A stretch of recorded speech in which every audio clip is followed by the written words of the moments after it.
for joining us, whether you are joining us here or from Livestream. Today we have the incredible opportunities to hear directly from our authors who will share with us teaching tips, insights, and strategies. To ensure a smooth event, there are a few things I would like to remind you. This event will be broadcast in real time, so both online and in-person audience can enjoy. For those teachers who are joining us from here, please remember to silence your mobile, refrain from video recording and photography during the presentation. There will be a brief Q&A at the end of the event, so please get your question ready. And raise your hand if you are here when the time comes. For those teachers who join us from live stream, please submit your questions in chat box. Our event staff will help. We will try to address as many as we can. So please be advised that this event will be filmed and photographed for promotional and archival purposes. If you have any questions, please reach our event staff. We are very happy to help you. So now I'm very pleased to introduce you the speaker of the day. Kathleen, Kampa, and Vilina are American ELT authors and teacher trainers. They are co-authors of Buzz and Beehive, Everybody Up, and Oxford Discover, and more. The primary titles published by the Oxford University Press. It's been several years since they last visited Taiwan, and we are very delighted to be able to invite them again here. The first section is Get Students Buzzing with Joy. So please give a warm welcome to Katie and Chuck. Thank you. Thanks, everybody. Thank you so much for coming today out of your busy schedules. We know how busy teachers are. And for you to take this time and spend the morning with us, we are very grateful. And for those of you on live stream tuning in, thank you too for joining us. I think there are a few hundred teachers that are watching as well. So it's great to have you with us in the audience, and we have a lot to do today. Right. We're so excited to be with you. You know, COVID slowed things down, and so we are so happy to be back in Asia. We know that some of you here have traveled a long distance today to be with us. So we again want to say thank you to all of you for joining us. And we love Taiwan. We love Taipei. And the plane, we came from Tokyo, and the plane was filled with people. And when you ask them why they want to come, they say, the food. It's amazing. And we've already been eating, and it's so delicious. It's amazing. So anyway, thank you for coming. And that greeting, can you go Let me back go to this side. The greeting was so beautiful. When you come to the airport, you've probably seen this. Everybody took their picture there. So yeah, I did too. That was fun, yeah. So I just wanted to make sure you have a bag, and in your bag you have handouts, and you should have a yellow scarf. Make sure you've taken it out of the wrapper, because the wrappers are kind of noisy. So put the plastic bag away and just leave your scarf out. And then you'll need something to write with. We'll have you doing a few things where you will be writing. And for those of you at home, if you have a scarf or a Kleenex tissue at home, we'll need that at the end. So, as Peggy said, we have 2 workshops for you today. We'll be here with you all morning. There's a lot to cover. We're very excited to be here. Get Students Buzzing with Success is the title of our first workshop. Success and joy. Yeah, those are the key words today to take away from these workshops. Success, how to be successful as a teacher, how to get successful students, plus joy, how we can bring joy into the classroom as teachers and as students. Okay, a few things about Kathy and I, because a lot of people are sometimes confused about us as co-authors. We are married, if you didn't know that, and we've been writing for Oxford for over 25 years. So we've written 5 courses with them, and we always work together. We've been married for 38 years. Yeah, you're probably thinking, oh my God, they're like my parents. You know? And we have two boys. They live in California, but right now they're in Tokyo. Kathy and I lived in Japan for 30 years, teaching young learners and working in education and writing materials for Oxford University Press. We've also traveled around the world. We go everywhere, Middle East, Mexico, Europe, Turkey, all over Asia. And so, yeah. And I continue to teach students. So these are a few of my students. They're waving hello to you. They're still in Japan, but I teach them online because I think it's really important for us as teacher trainers to keep one foot in that teaching camp. And I also teach little ones yet at home in Minnesota. So it's really great to still be amongst students like you are. So we have written this book with our co-author, Setsuko Toyama. Maybe she was here. She always calls me her Japanese sister. And so let's all wave to Setsuko. Hello, Setsuko. Everybody wave. Hi, Setsuko. She's watching, right? Yes, I think she's watching online. Good, good. Okay, we're going to be using examples. A lot of what we're talking about today applies to all curriculums in every classroom. We're talking about student success and how we can bring that in. But we will be using examples from our new course, Beehive and Buzz. This is our COVID course. Kathy and I wrote this throughout the COVID years. And so, you know, as you were home, we were home, pounding away on our computers and also being in touch with Oxford editors. And we're really proud of this course. It's fantastic in so many ways. And we'll be using examples from Buzz for the first workshop and examples from Beehive in the second workshop. Okay. So let's start with a little warm-up. And Chuck, I'm going to need you to hold the microphone for me. I can do that. So maybe all of you do a little warm-up song with your students. So get your fingers ready. So this is really, really simple. Just follow me. And if you need to, you can read the words. Wiggle, wiggle fingers, reach up to the sky. Wiggle, wiggle fingers, wave high and wave goodbye. Bye. Let's do that again. Wiggle, wiggle fingers, reach up to the sky. Wiggle, wiggle fingers, wave high and wave goodbye. Bye. Wiggle, wiggle fingers, make a little ball. Make a little ball. Wiggle, wiggle fingers, do not let them fall. Kerplunk, kerplunk, do not let them fall. Kerplunk. Okay, let's change it. This time we're going to have our daddy voices.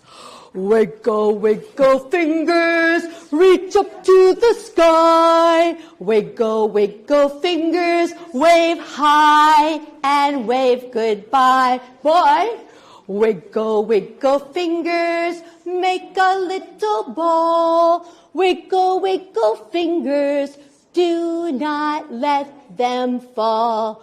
Kerplunk, kerplunk. Okay, let's do it really fast. Are you ready? Fast. Here we go. Wiggle, wiggle fingers, reach up to the sky. Wiggle, wiggle fingers, wave high and wave goodbye. Bye. Wiggle, wiggle fingers, make a little ball. Wiggle, wiggle fingers, do not let them fall. Kerplunk, kerplunk. Wow, give yourself a great big clap. So I think it's really fun for students to do those in many different ways. I did take time to say it and have you repeat it, but little by little I saw you joining in. So what do our little bees need? Our bees being our students. What do our little bees, our students, need to buzz with success, to have joy in our classrooms? So we're going to start with our classroom environment. I want to tell you about this picture. We live in Minnesota, and our neighbor has a pollinator garden. We do too. And these are photos that she took of the bees in her pollinator garden. Because we know that bees are hardworking. They love to work together. And so that's our theme for today, is looking at little bees. So I have this picture with me. So if your students were waiting outside the classroom, they're lining up outside, you could have them line up and put something like this outside your classroom. So the students could point. How do you want to greet your students? Do they want to hug? Maybe they don't like hugging. Do they want to high five? Or do they want to do a little dance? What would you like to do? Dance.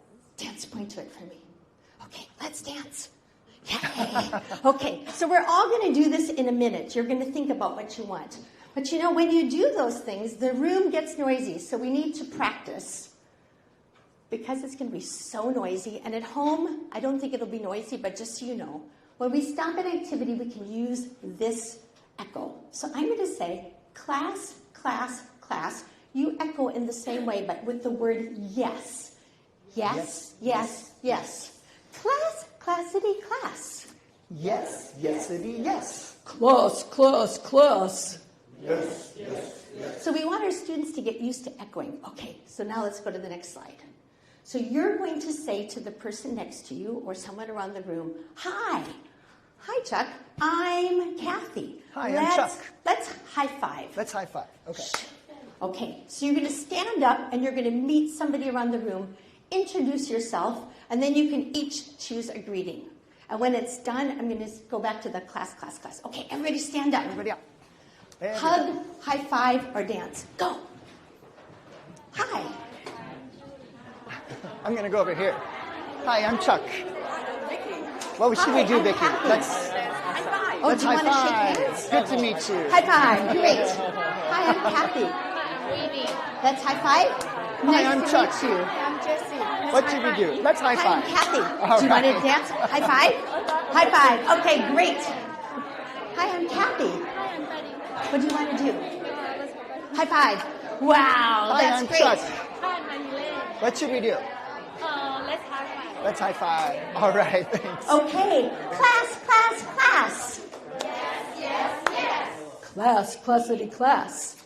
Yes, yes, yes. Okay, come back and sit at your spots. Okay. So you could post something like this outside your classroom, and the students can actually just tap and point. I think high five was the most popular, right? Don't you think? Sometimes hugs, but once your kids know you, I went back to my school at Saysen International School recently. I got so many hugs from my students, so it's really wonderful. Okay. Okay, some other things that we can do to set our classroom environment. We want to set up some partners, so either elbow to elbow or knee to knee. So right now, you need to make sure you have a partner nearby.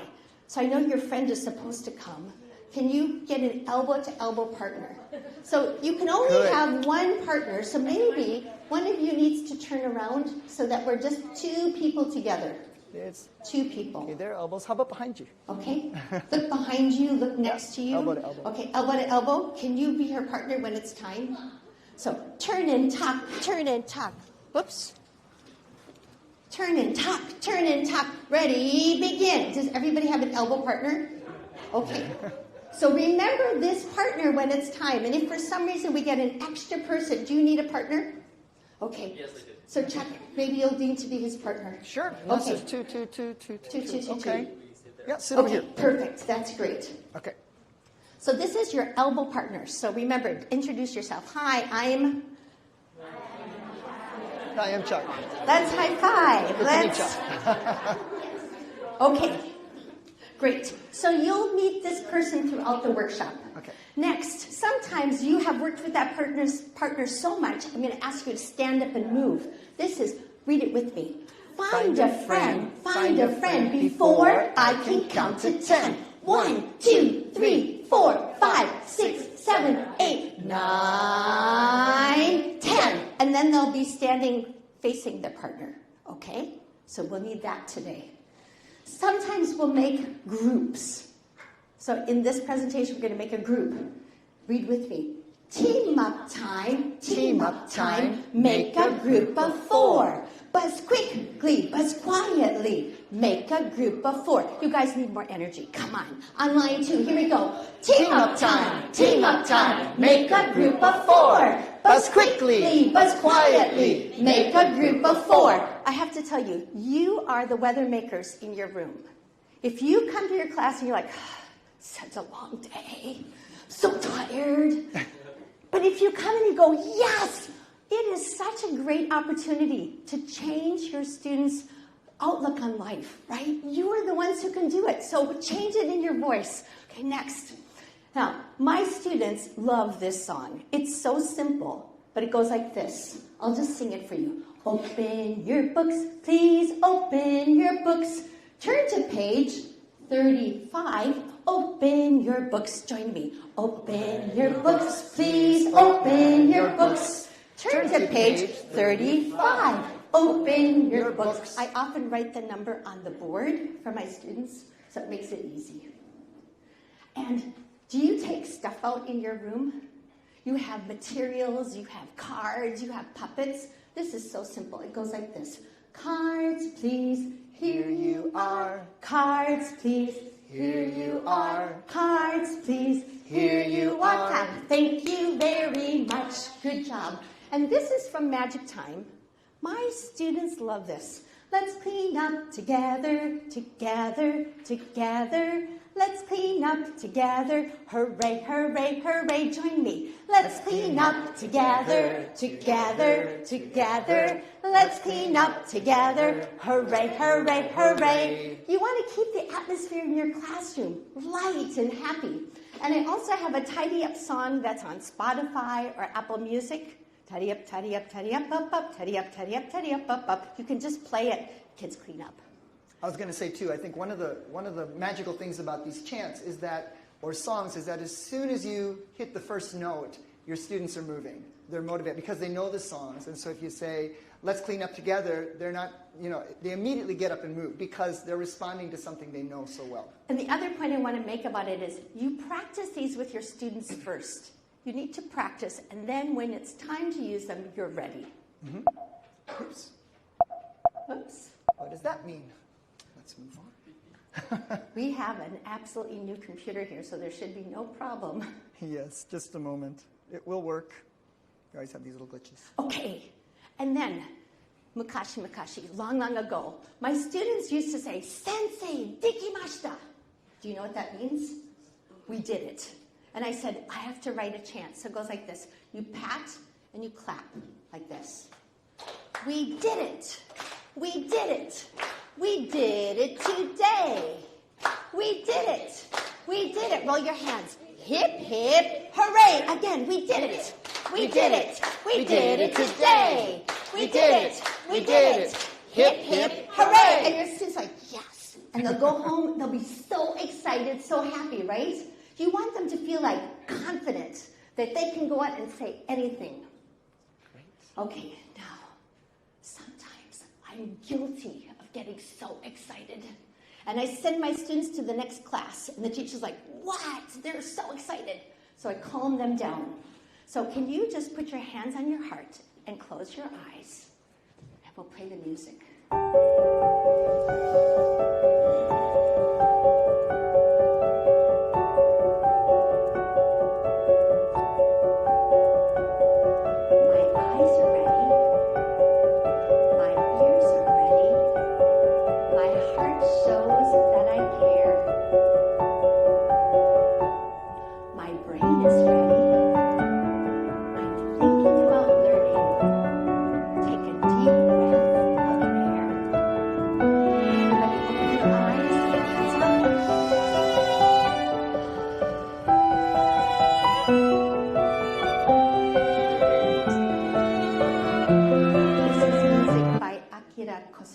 One of our favorite Japanese composers. And this is magic, this next part. These are the butterfly wings. I met one of my colleagues and she said, it works every time. So you go like this.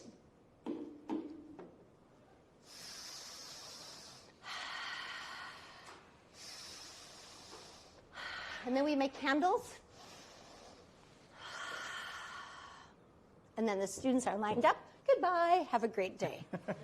So ready for the next class. if you're doing something active with your students, you can just do butterfly wings a couple times, do the candles, send them on their way. Your own children at home, it works too. Okay, so bees. Let's go back to our idea of bees. So bees get food and pollen from a variety of flowers. Remember that word, variety, because that's important in our class. How can we provide a variety of food for our little bees to buzz with success and with joy in our classrooms? So years ago, Dr. Howard Gardner came to Tokyo, and I had a chance to meet him. And I met his colleague, Dr. Thomas Armstrong. And he talked about multiple intelligence strategy. And Dr. Gardner said, teach important materials in several ways. Several ways. By presenting materials in various ways, you can convey what it means to understand something well. So here's the multiple intelligence pizza. This is the simplified version by Dr. Thomas Armstrong. We use words in our class. We use pictures and images. We use logic, patterns. We use music. You've seen that already. We use our bodies, moving our bodies. Students work together. Students think of things on their own, and students put things into categories or groupings. These are the 8 different intelligences that I like to use when I'm teaching in my classroom. When we look at our curriculums, variety is also very important. And in every unit of Buzz and Beehive, you can see that they're on a learning journey throughout each lesson. And so when you look at the 6 lessons and what students, how you are presenting language through vocabulary, through grammar, through a combination of the 2, adding stories, skills, and culture units, students have variety. They are absorbing English in so many different ways, and that's really important for motivation. So the unit structure is the same, but each unit has this variation in it. Exactly. Also, one of the most important points about Beehive and Buzz is our global skills focus. How many of you are familiar with the term global skills? Hands up if you know it. Okay, good. Learning opportunity here. All right. Global skills have been created to address the needs of young learners for the 21st century. As we all know, the world is changing so fast. So not only do we want to help our students to really develop English language skills, but we want them to grow as individuals, we want them to be strong, and we want them to be prepared for the future. So we have 5 global skills that we've integrated into the curriculum of Beehive and Buzz. The first one is communication and collaboration. Our students' ability to work together and to communicate effectively. That's really important. Creativity and critical thinking. We need critical thinkers for today's problem solving, and we need creative thinkers as well. So we embed activities in Beehive and Buzz that build critical thinking and creativity. Thirdly, emotional self-regulation and well-being. We want our students to be strong emotionally. And as we all know, globally, students are going through a lot of stress, especially because of COVID and now coming back social media. There's a lot of reasons that students are feeling not as strong, and so we want to build their strength, their emotional strength. Digital literacies, our students need to be really empowered in terms of what they can do digitally. We provide those. And then intercultural competence, their ability to see the world around them, to understand the world around them, and their own place in it. So all of these global skills are integrated into our curriculum. And I think you have this QR code on your handout, so you can just click on that. This is a position paper written by experts that Oxford has asked to tell us more about global skills. Okay, so let's look at vocabulary. How are we going to make vocabulary interesting? Well, I brought my little bag here. Do you all have some little bag in your classroom? Yes. What's inside my little bag? What could it be? What's inside my little bag? Let's open it and see. Just a moment. I see something that's in here. It's wiggling. I can't get it. Oh my gosh, the bag is wiggling, Chuck. The bag is wiggling. Here, could you hold it? Oh, what is it? It's my puppy. I don't have your mind quite right. But I've got my puppy with me today. He traveled all the way from Minnesota to be with us today. Puppets are such a great tool with kids. When you look at puppets in a classroom, the children will talk to a puppet. Yes. Right. So we can use puppets. I also have my bee with us. Thank you. I also have our bee that came. But you can also, if you don't have puppets, you can also put your picture cards and you can pull them out one by one as well. Okay, let's go to the next slide, Chuck. So what strategies can we use to pre-assess? Don't you get tired when someone teaches you something you already know? So we can ask students what they know. So using stuffed animals or realia. Talking about this beautiful picture. What do you see in the picture? Can you name something you see? Fish. Fish. What else? Dogs. Cats. Snakes. Spider. I also see a kite. The kite is red and yellow. And I see a little boat in the pond. Okay, we also have some videos. Chuck, can you play that little video? Cat.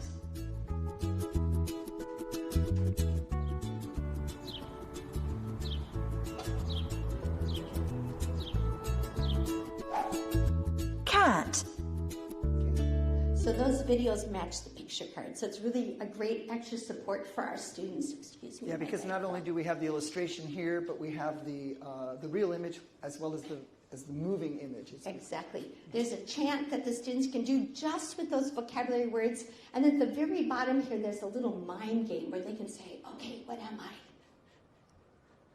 Do you know what I am? A frog. Oh, how disappointing. What am Duck. I'm a duck. I probably could have done this. It might have been better. Okay, Chuck. All right. Students play games to practice words. We always talk about the value of games, and games are really important because they actually are learning opportunities for our students, and students get so engaged. So what do students learn when they play games? Well, games are a fun change from the normal, curriculum. They're a low-risk way to practice language. They build community because all games involve students working together. So they build a sense of unity in the classroom. Students can even play the game outside of the classroom, something that they really enjoy in the classroom. You can encourage them to go home and play with their parents or brothers or sisters. Games promote joy, so it's always fun to have games that really promote a sense of achievement and joy in the classroom. And then our little bees continue to practice the words. And the second page, this grammar is something that they've learned before, so we're just adding that on to what they already know. And so now we have a game for you. This is the team-up task at the end, and we'll explain that more in a minute. Mm-hmm. So on your paper, in your handout, you have a handout that looks like this. Yes. There are two sides to it, right? I think it's the... Have a look here. We have two workshops, so we have two sets of handouts. Which one is it? This one right here. I just realized that I did take out a pen. May I borrow your pen for a moment? Okay. So it's the one with the two sticky notes on it, correct? Right. Okay. Right. Okay, so there are some things that the students have learned, some verbs. Can it run?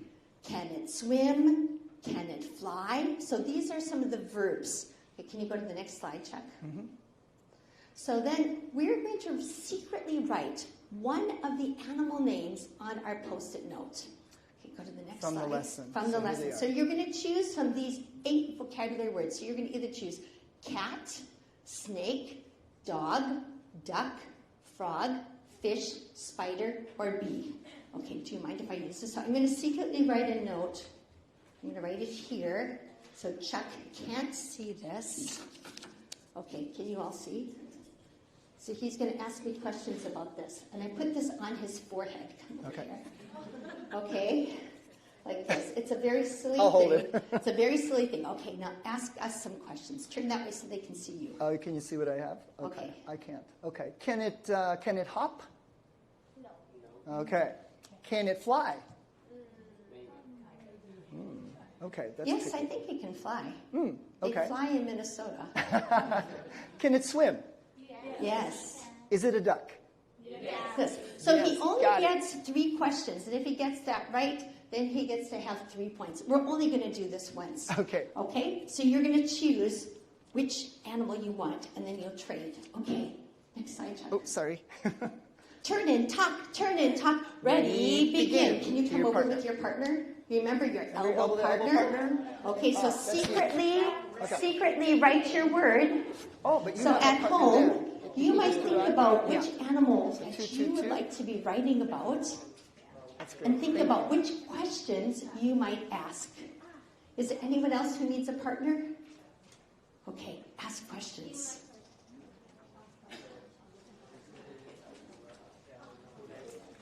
Okay, we'll go back to this so you can be reminded which Yes. animals. Sorry about that. There are 8 to choose from. So take turns. One person asks first.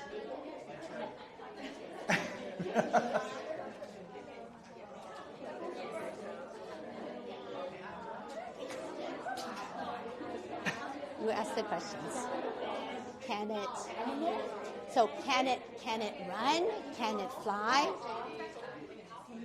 Can it So what? ask questions like, can it run? Can it fly? Can it hop? Can it swim?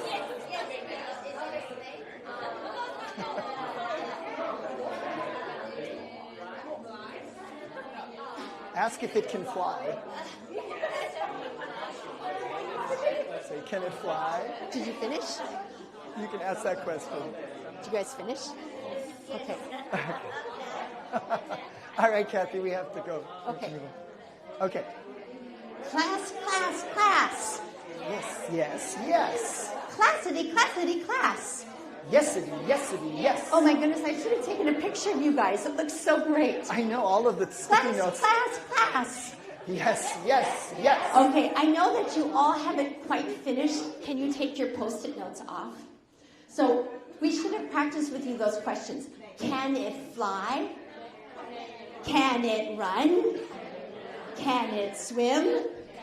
So my apologies, I should have practiced with you first. Yeah, so the target grammar actually is the can questions plus the yes or no answers. Yes, Exactly. can it run? Can it swim? Was it fun? Yay! Yeah, good. We good. did it. We We did did it. it. We We did did it it today. We We did did it. it. We We did did it. it. Hip, hip, hooray. And then put your papers away. Let's clean up together, together, together. Let's clean up together. Hooray, hooray, hooray. Great. We would like to go back to mentioning what this is all about. This was a team-up activity.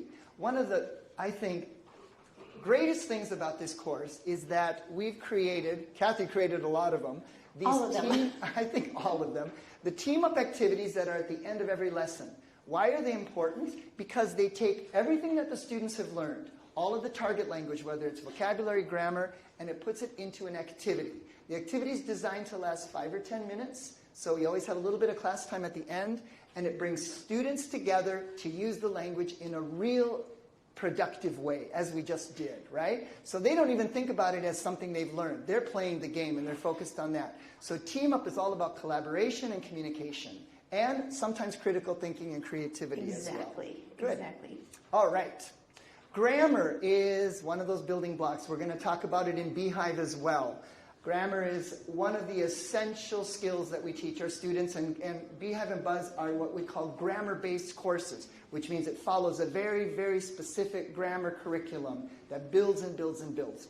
But grammar, as we all know, can feel a little bit boring to students, especially if we go straight into structure and we're just saying, okay, this is how the grammar works, and kids are falling asleep. So what we want to do is focus on meaning first. So we introduce the grammar through some kind of illustrative story, because the illustrations support the meaning of the story. So the kids can see what's happening, and their brains connect that to the new language. Now, this language seems simple, but imagine if you're level 1 student, this is an introduction to questions using third person is it, with yes or no answers in the present tense. So let's, oh, wait a minute, let's make it bigger.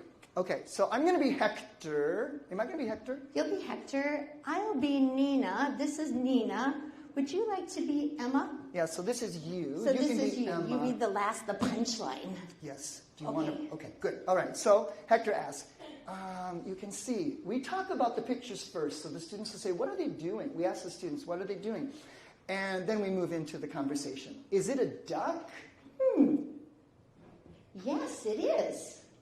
Is it a snake? No, it isn't. Emma. Oh, great job. Thank you so much. Thank you for Okay. being my supportive little bee. And you've got your bee already, right? Thank you. Okay, Give your bee a good. big clap. Yay. This is a great opportunity for students to produce the language, because they can all take turns reading. If they are pre-reading, you can always get them to memorize it. But I mean, most of the students at this level will be at this level of reading. And what I want to mention is, with the students I'm teaching online, when you have like 3 parts like this, the students can keep switching the parts, so they get to do every part. So we do this story like 3 times. So it's an amazing way of adding variety in the course of the book. And it gets the shy students talking, right? Yeah, exactly. And it allows them to be expressive. So that's really important. So as usual, when we introduce the grammar, then we have activities that help to produce that grammar in a meaningful way, and then we end up with that team-up activity at the end. Right, and the team up activity is here just for you to see.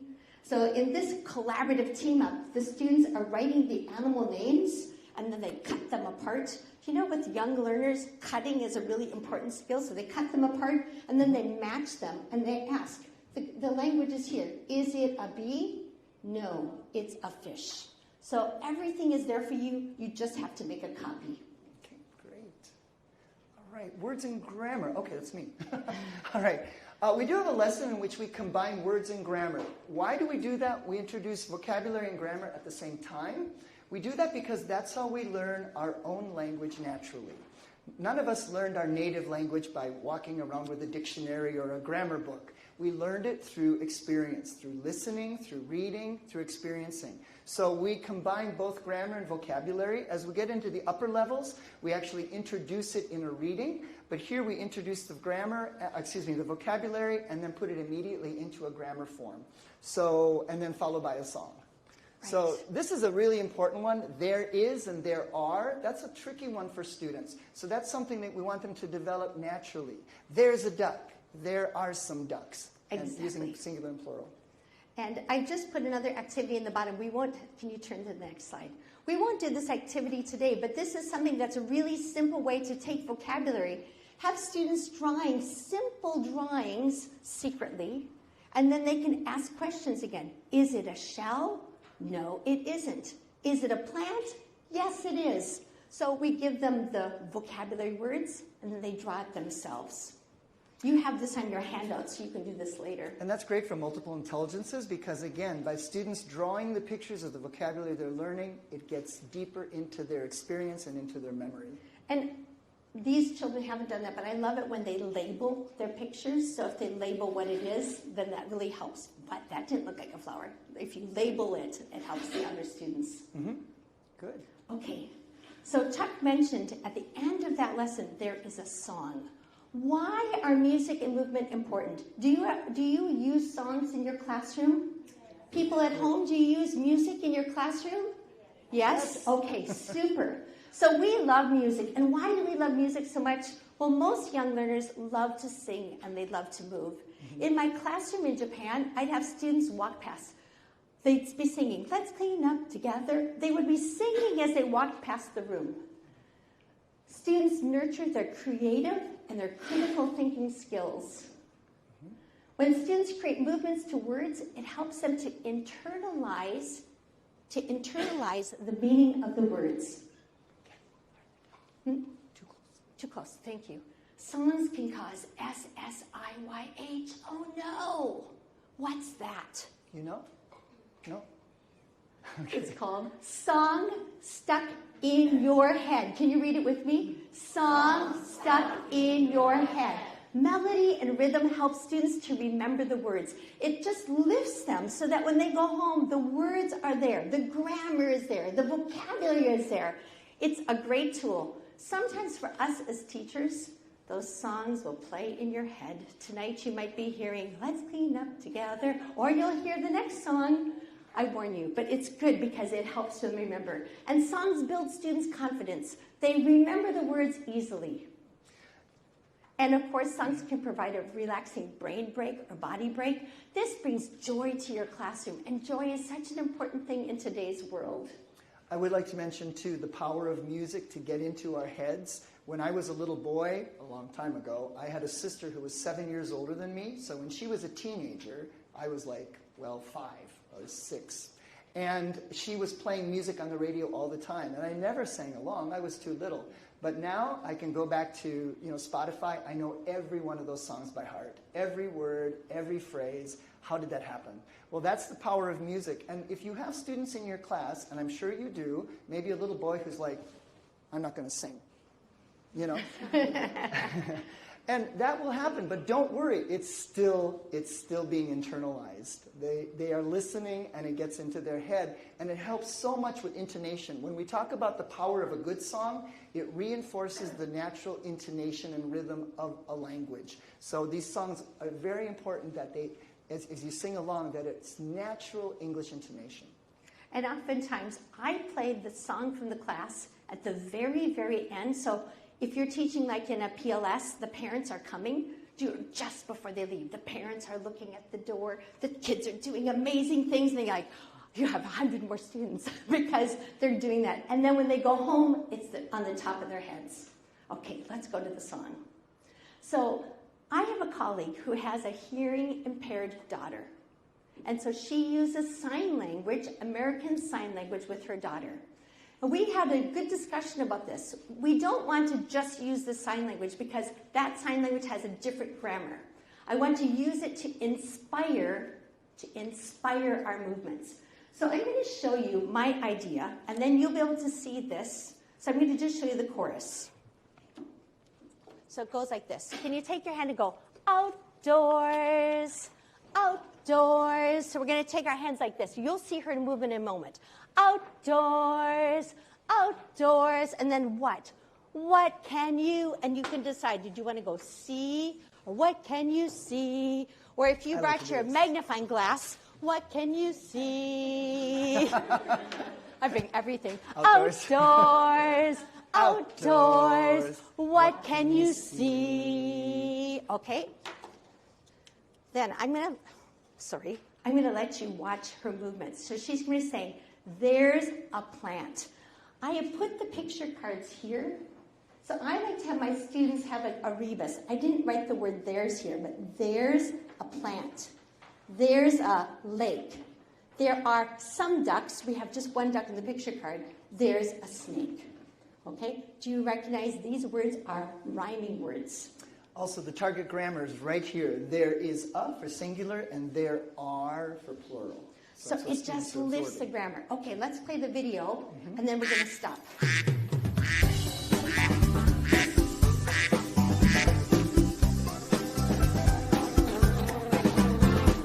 Outdoors, outdoors, what can you see? And again. Outdoors, outdoors, what can you see? Point on the word there. There's a plant, a plant. There's a lake, a lake. There are some ducks, and a snake, a snake. Outdoors. Sorry. Okay, so you could see how Karen had taken those, she had her sign language, and then I used that to inspire the movement. I don't want to copy it because it's not exactly the same. Okay, we are going to make our own choreography, our own movements. These are the 4 words: beach, tree, shells, bee. I have the picture cards here. Beach, tree, shells, bee. Okay? There are 4 words, and I'm going to ask you to make a group of 4 people. Now, I don't know in your classes, sometimes you have kind of bossy children. Everybody copy me. Have you seen that? So you can say everybody has 1 word. If you want to, you can even make little cards. So everybody has 1 word. They're the leader. I didn't do that for you today, but you can choose. I'll do this one. Everybody show an idea. Okay? So you have 4 words to make. Do you understand what the job is to do? We're going to make these 4 words. You're going to point. There's a beach. There's a tree. There are some shells. There's a bee. Okay. Team up time. Team up time. Make a group of 4. You need 4 people. But quickly, but quietly. Make a group of 4. You'll need to stand up. Move around. At home, you'll need to think of your own ideas. The words are beach, tree, shells, bee. Okay, go ahead. Make your group of 4. Okay. Okay.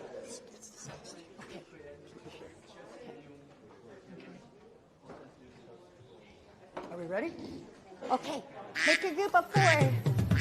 Or we're gonna wait first. They have to wait. Okay, they've got to do. Make your ideas. There's a beach. There's a tree. There are some shells. And a bee. I love it. I love it. These are the ones: beach, tree, shells, bee. Beach, tree, shells, bee. Are you guys okay in 5 together? Okay, good. Yeah, if you about here. I know, but you- Okay. Beach, tree, shells, bee. You got it? Yes, all set? Okay, ready? Oh, nice, nice, nice. Everybody ready? Is everyone ready? Okay. So we're gonna sing. I'm sorry if I was talking too close before. Okay, are you guys ready? Everybody ready? Okay, let me just practice quickly. There's a beach, there's a tree,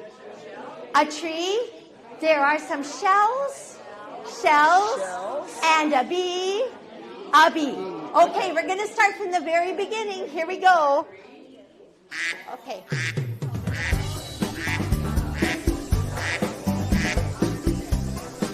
Ready? Here we go. Outdoors first. Outdoors, outdoors, what can you see? Very nice. Outdoors, outdoors, what can you see? First is the first person. There's a plant. There's a lake. There are some ducks. And a snake.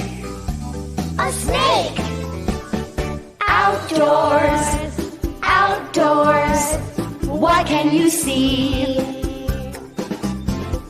Outdoors, what can you see? Okay, now it's your turn. There's a beach. There's a tree. There are some shells. And a bee. Outdoors, what can you see? Outdoors, what can you see? Great. Buzz. Yay! We did it today. We did it. Hip, hip, hooray. And give your group members a high five. We did it. Woo! Fabulous. Have a seat, please. Isn't that fun to work together? Yes. And I know when you go home today, you're going to be thinking about these words, and you'll hear the song in your head. Yes. So our bees can work together. Bees collaborate, they cooperate. We need them to work together to save our planet, but our students can work together too. So in our fourth lesson, and I don't know if I mentioned, this is from Buzz Level 1, Unit 4.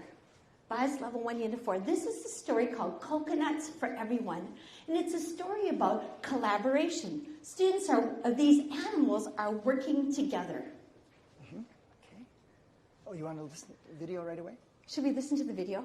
Okay. Okay. So we would like to mention that videos are becoming much more prominent in curriculums now. The reason is because students respond really well to video. We live in the video age. YouTube, kids are watching Bluey and all kinds of shows like that, and they absorb language that way. So Oxford takes, with our videos, we make sure that all of the words, the grammar and vocabulary have been previously taught, as well as the target language that you're focusing on. So everything you see here, the students should be able to understand, including the target language. There is, there are, and so forth. So here, a small example. A dog is on a beach. Dog, beach. There's a tree. There are some coconuts. Plural, there are. Here's a cat. Look, cat. Coconuts. Jump on me. Funny.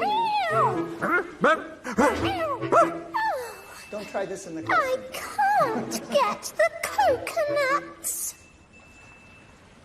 Okay. Here's a snake. Keep going. Is it a cat on a dog? Yes,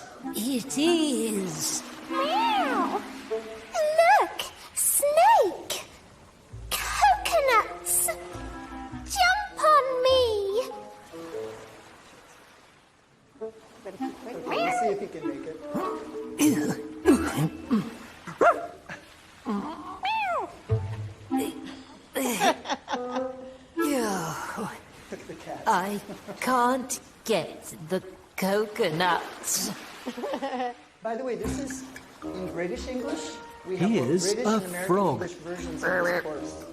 This is just a British English example. Move on, Kath? I think it's Is it a snake? On a cat? On a dog? Snake on a cat on a dog. Yes, it is. Look, frog, coconuts, jump on me.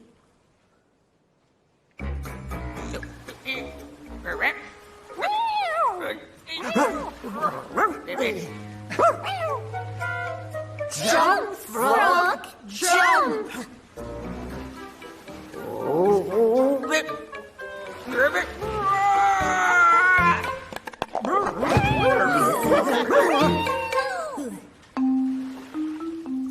Hooray! Coconuts for everyone. We're a great team. Okay, great. So I was just showing you as we were doing the story. There are reproducibles, and I just put sticks on the bottom so the kids could actually make them into stick puppets. So when we make books for you, we always want you to lift it out of the book and make your own ideas. And I think this is a really fun thing to do with those cutouts, is to make them into puppets. So you just put a little popsicle stick on the bottom. It makes it fun. They can retell the story then. Regarding emotional self-regulation and well-being, every story has a value. So what was the value of this story? Anybody? Cooperation, collaboration, exactly, working together, right? So at the bottom of every page, after we've done comprehension activities, there's something called Think, Feel, and Grow. Oops, I guess it's right here. So Think, Feel, and Grow gives students an opportunity to think about the story and how it relates to their own experience. So who can you help? Who can you help in your day? And so they've seen the animals working together, and they think about, hey, I can be helpful too. And so that's something in your classroom then. The next class we talk about how are we helping each other in our classroom. Okay, next, our little bees explore the world. Now when I was a little girl, the only place I went was to the lake. And the lake means the lake that your family goes to. We come from Minnesota. There are 10,000 lakes. If you ever come to Minnesota, come in the summer. It's beautiful. But I never traveled on a plane. I just went by car to the lake. And my sisters and I had a globe, and we would spin the globe, and we'd say, where are we going to go? And we'd spin, Taiwan. And maybe someday we could be inspired to go to Taiwan. My aunt had a pen pal from Japan, and the pen pal gave my aunt a beautiful Japanese doll. And I thought, someday I will go to Japan. And so I think it's these little seeds that are planted for our students. And that's what we wanted to do in our book, is we wanted to plant seeds to help students know about other places in the world. So these culture lessons help students explore the world. Canada, going to Japan. That's Mount Fuji, as you know. We haven't seen it yet because it's been so cloudy. So what we do in these cultural lessons is we are learning 4 skills. We always talk about the skills page, and the skills page takes all 4 skills, which is reading and writing, listening and speaking, and combining them into one kind of lesson or activity. And so by doing this, by comparing Canada and Japan and the free time activities, we can do this through listening and speaking on the left and reading and writing on the right, so that students can get all 4 skills while they're exploring. And again, the video at the bottom is a very, very important feature of Beehive and Buzz. So after students have done this, they actually listen to the video using social language, what students have already learned. Okay. So here's talking about food in 2 different countries, UK and South Korea. What's fun then is after students have explored this, we talk about food in Taiwan then, or school lunches. What do you bring to school for lunch? Do your parents make it? Do you have it at home, or do you have it in the cafeteria? And so students always love to talk about their own experience, and so that really gets students motivated. And I think when you travel, people ask you, what is it like in Taiwan, right? You want your students to be able to describe what it's like in your country. For you online too, what is it like where you're coming from? What is your experience? So we always want to give students opportunities to bring in their own experience, and they're so motivated to do that. Oh, here's another one. Yeah, and so this is, we mentioned about the video viewing now, how that is so important. So last year I had a chance to go to Vietnam, and then this is comparing it to Portugal, places to see and visit. Let's look at this video for just a moment. Just a quick one, yeah. So again, have any of you been to Vietnam? Is anyone here online coming from Vietnam? Maybe. I hope so. Let's watch the video. What's it about? It's about a place in Vietnam. It's beautiful and it's famous. Cool. I'd like to visit Vietnam. Yes, me too. Let's watch. Do you hear that social language that's so important? Exactly. Students imitate that. Hi, I'm Ben. I'm from Vietnam. This is Ha Long Bay. It's a famous place in Vietnam. It is very beautiful. It's on the coast. So all of this language has been previously taught for this unit. Last summer, I was in Ha Long Bay with my family. They add animation. Here are some of my favorite places. Okay, good. All right, so this is really good opportunity for students to explore the world from your classroom and then bring in their own culture and show how that is also part of our global world. Okay?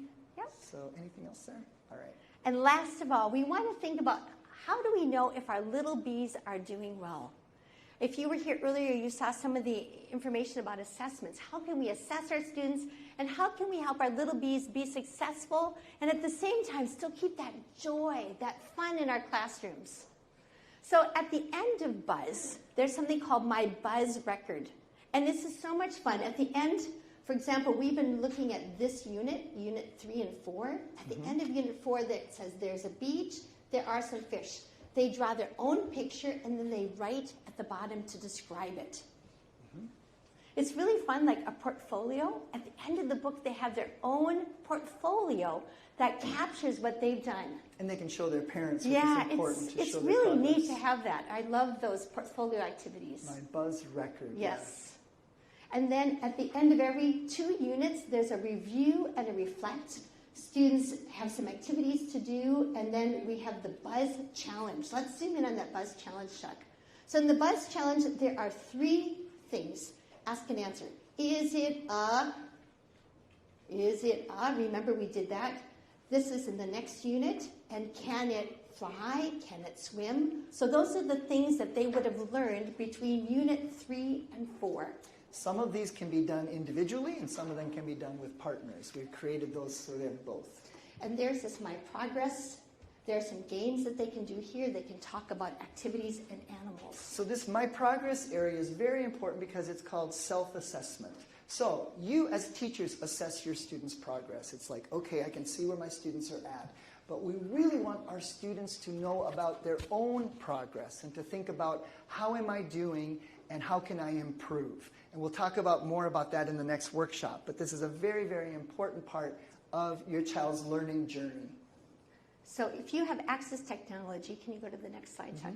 So you can see your students' progress online. Please ask the OUP reps about that. I don't have it linked to this here, but it helps you to know how to guide your students to what to do next. And I love these. There are flashcards. You can use the flashcards with words, without the pictures, with the audio. There are lots of variations on how you can do this. And I don't know if you do that. I love doing that, like flashing through things like that. And that's me. I find that so fun. Kids like it too. Okay, and then if you want to use the Oxford Placement Test for young learners, you can see where your students are at. And you can see in Buzz, this is the mapping with the CEFR levels. So if you're using that for testing with your students, these are how the correspondence levels. So please ask the Oxford reps more about that. Okay. Many years ago when I was at my school, John Hattie came to our school and he talked about visible learning. And in visible learning, we help students to their next steps. We describe what our students are doing so that they know what's the next thing that I need to do. What is my next step? I love this tool. It's on the Oxford Teacher Toolkit. Oxford Teacher Toolkit. You can download this from the website. And I love this tool. We always use this at my school called 2 stars and a wish. So instead of telling students, oh, that was wrong, that was terrible, you tell them something that they did well. We describe their good work. Oh, you said those words beautifully. Your intonation was beautiful. It was perfect. So we think of 2 things that they do well, 1 thing they can improve on. It can be a self-reflection, it can be a peer assessment, or it can be a teacher assessment. So you can use this tool in many different ways. I haven't had a chance to meet Carol Dweck, but Carol Dweck talks about growth mindset and language. Sometimes in our classes, we have students who are using a fixed mindset. Fixed mindset, I'll never be that smart. The other kids are so smart. I want to avoid making mistakes. This is good enough. I give up. Have you had students like that in your classroom? You want to keep this language in your classroom, growth mindset. Feedback is valuable. You help your students go to the next step. We are all learners in this class. I improve with practice. Even between the 2 of us, we give each other feedback to make our work even better.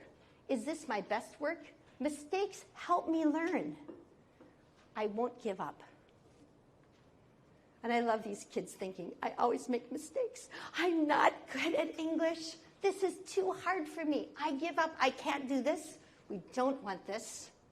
We want this mindset.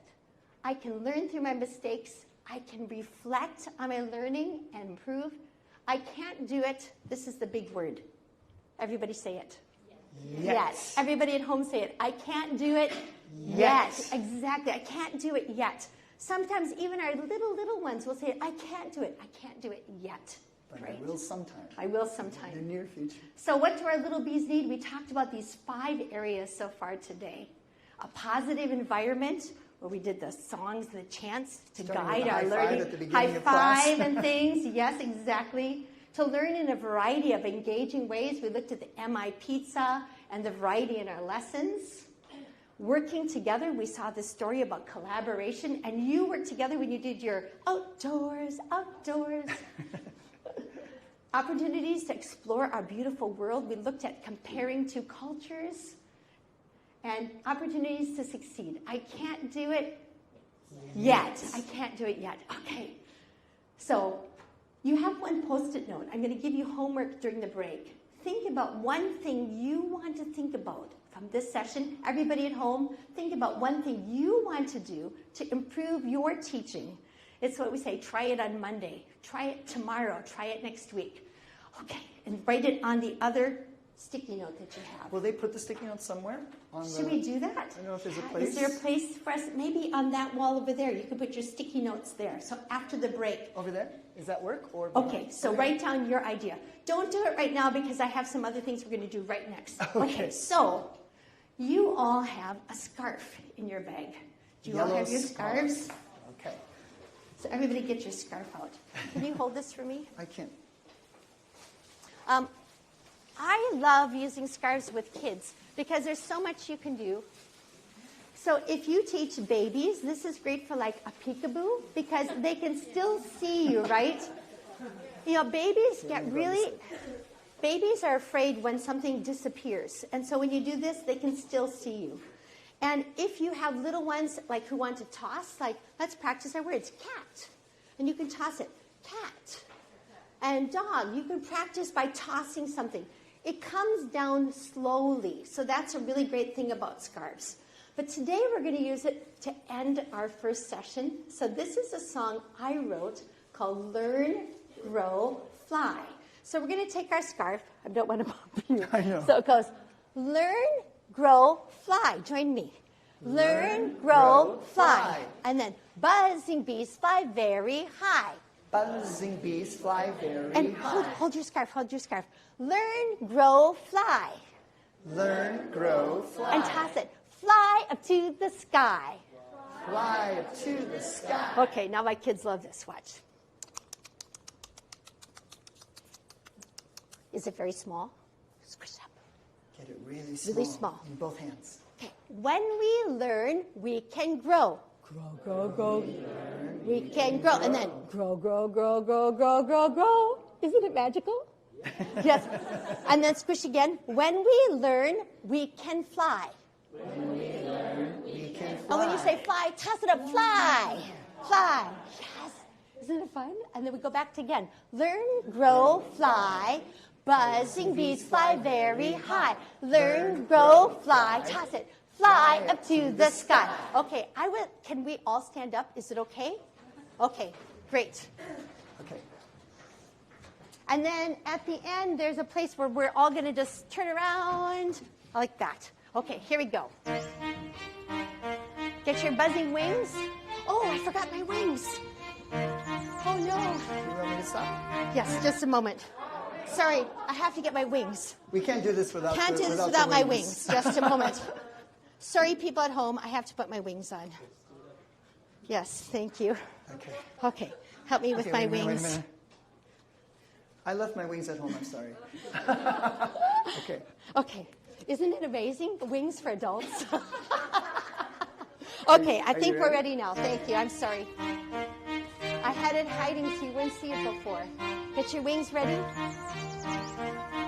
Are you happy? Are you filled with joy? Here we go. Learn, grow, fly. Buzzing bees fly very high. Learn, grow, fly. Fly up to the sky. Squish, squish, squish, squish. When we learn, we can grow. Grow, grow, grow, grow, grow, grow, grow. When we learn, we can fly. Fly! Learn, grow, fly. Buzzing bees fly very high. Learn, grow, fly. Fly up to the sky. Learn, grow, fly. Buzzing bees fly very high. Learn, grow, Fly. fly. Everybody spin around. Spin. Toss it. Fly up to the sky. Toss it, toss it, keep tossing. Keep tossing. Yay! Toss it. And everybody pose. Yay! Yay! Oh, great. We did it. We did it. We did it today. We did it. We did it. Hip, hip, hooray! Woo! Give yourself a big hand. Thank you. Here you go, Kathy. Please feel free to keep these scarves. Yeah. They're called juggling. They're called juggling scarves. And so if you want to get a set for your class, they're easy to find. You can ask Peggy where she got hers. Okay. Thank you, everybody. I'm so glad you looked full of joy. Yes, exactly. I think we got a lot of joy there. Yes. So we've been using examples from our new series, Buzz, and of course, Beehive is its complement, the sister series to it. And please talk to Oxford reps about if you have any questions about Buzz. Which one is better for your classroom and your program depends on how many hours you are with your students each week. That often dictates whether Buzz is a better choice or Beehive is a better choice. The curriculum is almost exactly the same. The methodology is the same. This just moves a little more slowly through the year. Beehive moves a little more quickly. Also, remember, they're in both British English and American English. It's my understanding that Taiwan normally uses American English products, right? Yeah, okay. So anyways, those are all available to you. Okay. And this is the Global Skills paper. This is that link, but there are so many other papers. So if you want to continue learning as an educator, check out these Global Skills papers and other papers, professional development papers that are available. Yeah, awesome. I have a new one that's coming up on concept-based inquiry that I worked on with Carla Marshall and Rachel French. So that, I think, has just been published. So please check that out online. You have the QR code on your handout as well. Mm-hmm. So we want to say thank you to all of you. Shieshe. Arigatou gozaimashita. And that's all we know. Merci beaucoup. Merci beaucoup. Okay. Grazie. But obviously, we want to say thank you for coming and to Oxford University Press, but don't go away. We are coming back in about 15 minutes for our second workshop. We're going to give you guys a chance to stretch, maybe get something to drink, and come back for more. And I want to say thank you again to our teachers who are on the live stream. Thank you for joining us, and we'll be taking just a short break, and then we'll be back. Thank you to all of you for being here with us. We appreciate your smiles. Thank you. Thank you, guys. And thank you, teachers. We are now going to have I think, 15 minutes break. I will give you a reminder when the second section is going to start it. So please visit our book display area. We have offer special discounts for today's participants. And if you are interested to get a try for the Boston Beehive classroom presentation tool or review the online resources, there is a card in your welcome bag. You can scan the QR code to register a free trial. And finally, we have prepared some drinks and snacks. Please feel free to help yourself and see you later. Thank you. Thank you.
Thank you for coming.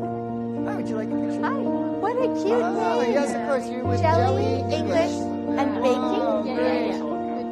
Wow, you're also a couple. Oh, that's fantastic. Are you? Yeah. Oh my gosh, so cute.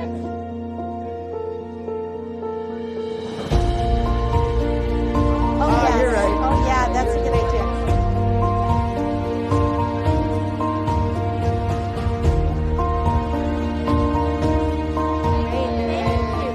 You guys have your own school? Is that just for Jelly English?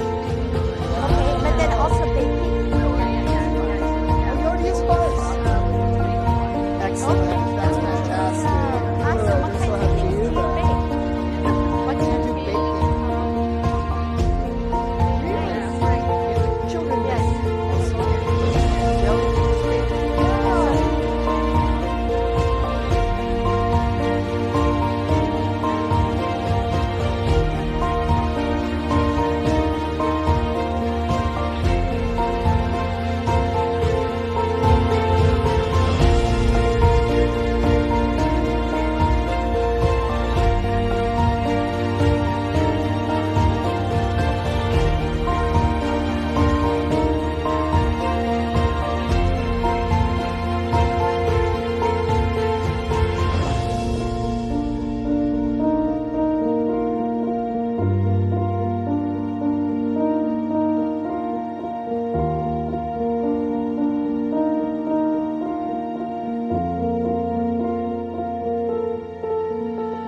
with classroom strategies. Oh, okay. So please join me again to welcome Kathleen to talk. Thank you. Thank you. Thanks, everyone. We hope you had a nice little break, and we are so happy to be back. So, and I just want to say thank you, too, to the teachers online. Pang Oen from South Korea, thank you for your kind words. And to many teachers in Indonesia, thank you for joining us. We know that there are about 350 teachers joining from online, so keep your comments coming to us. Thank you. Yes, thank you for taking the time to be with us today. And before we should have mentioned there's another handout that you should have in front of you, right, Kathleen? Right, so you'll need the handout and you'll need something again to write with. Good. So I think we're all set.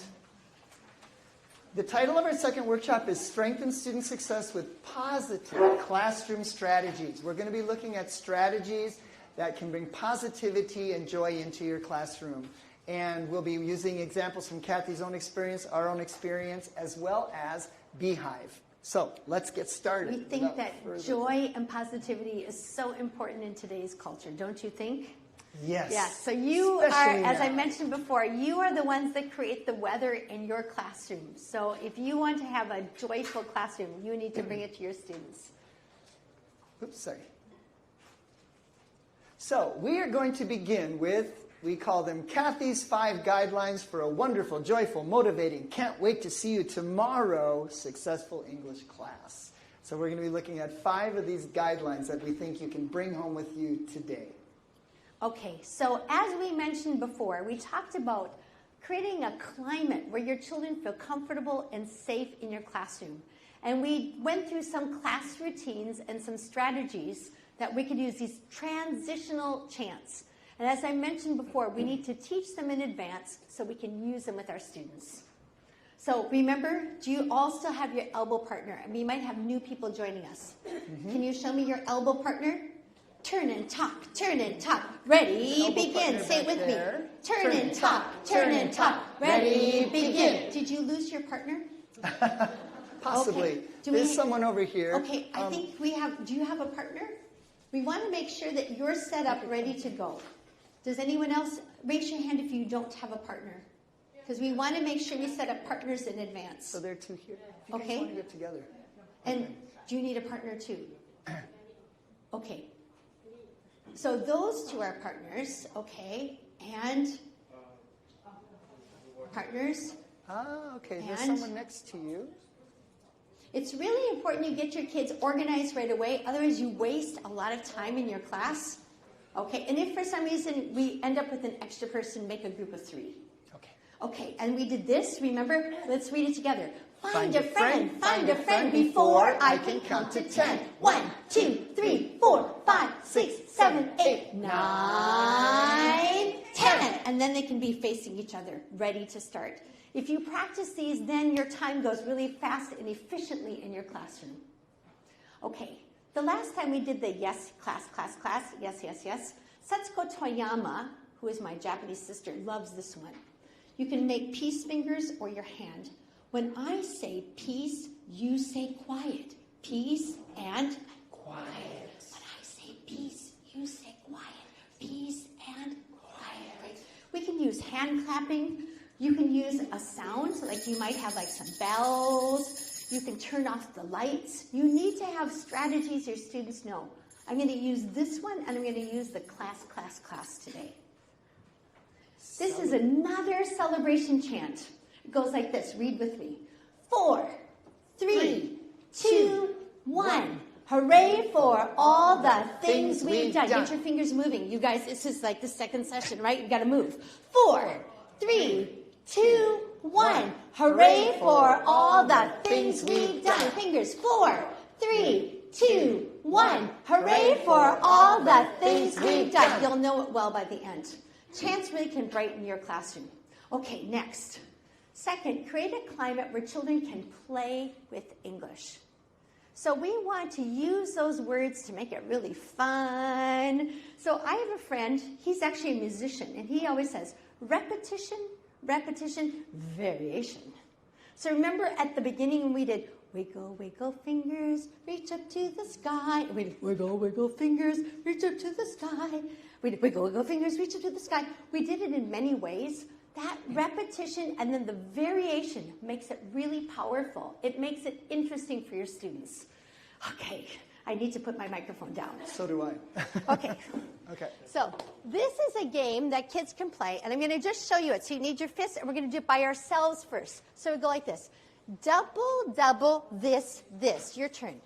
Double, double, this, this. And I want to tell you, when I do it first, I'm listening to you to hear what I might need to change in my teaching. So I didn't say it with you. I listened to you to hear what you're doing. So I'll go first. Double, double, this, this. Double, double, this, this. Double, double, that, that. Double, double, that, that.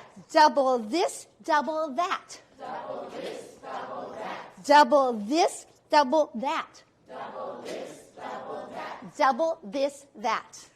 Double this, that. Great. And I just wrote some notes about what I was doing. Pounding, pounding, down, down. Pounding, pounding, up, up. Pounding, down, pounding, up. Pounding, down, up. Okay? Just think about it for yourself. Double, double, this, this. Double, double, that, that. Double this, double that. Double this, that. If you need to, you can go slowly, right?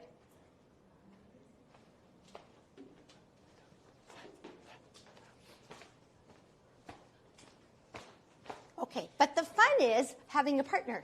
Chuck, let's be partners. I'll be your partner. Okay. Okay, ready? So we're going to go double. I got to get Okay, okay. thank you. Double, double, this, this. Double, double, that, that. Double this, double that. Double this, that. Yes? Okay, let's try that with our friend. Find a friend, find a friend before I can count to 10. Oh, sorry, it should be, sorry, it should be this. It should be turn and talk, turn and talk. Ready, begin. Okay, that's great.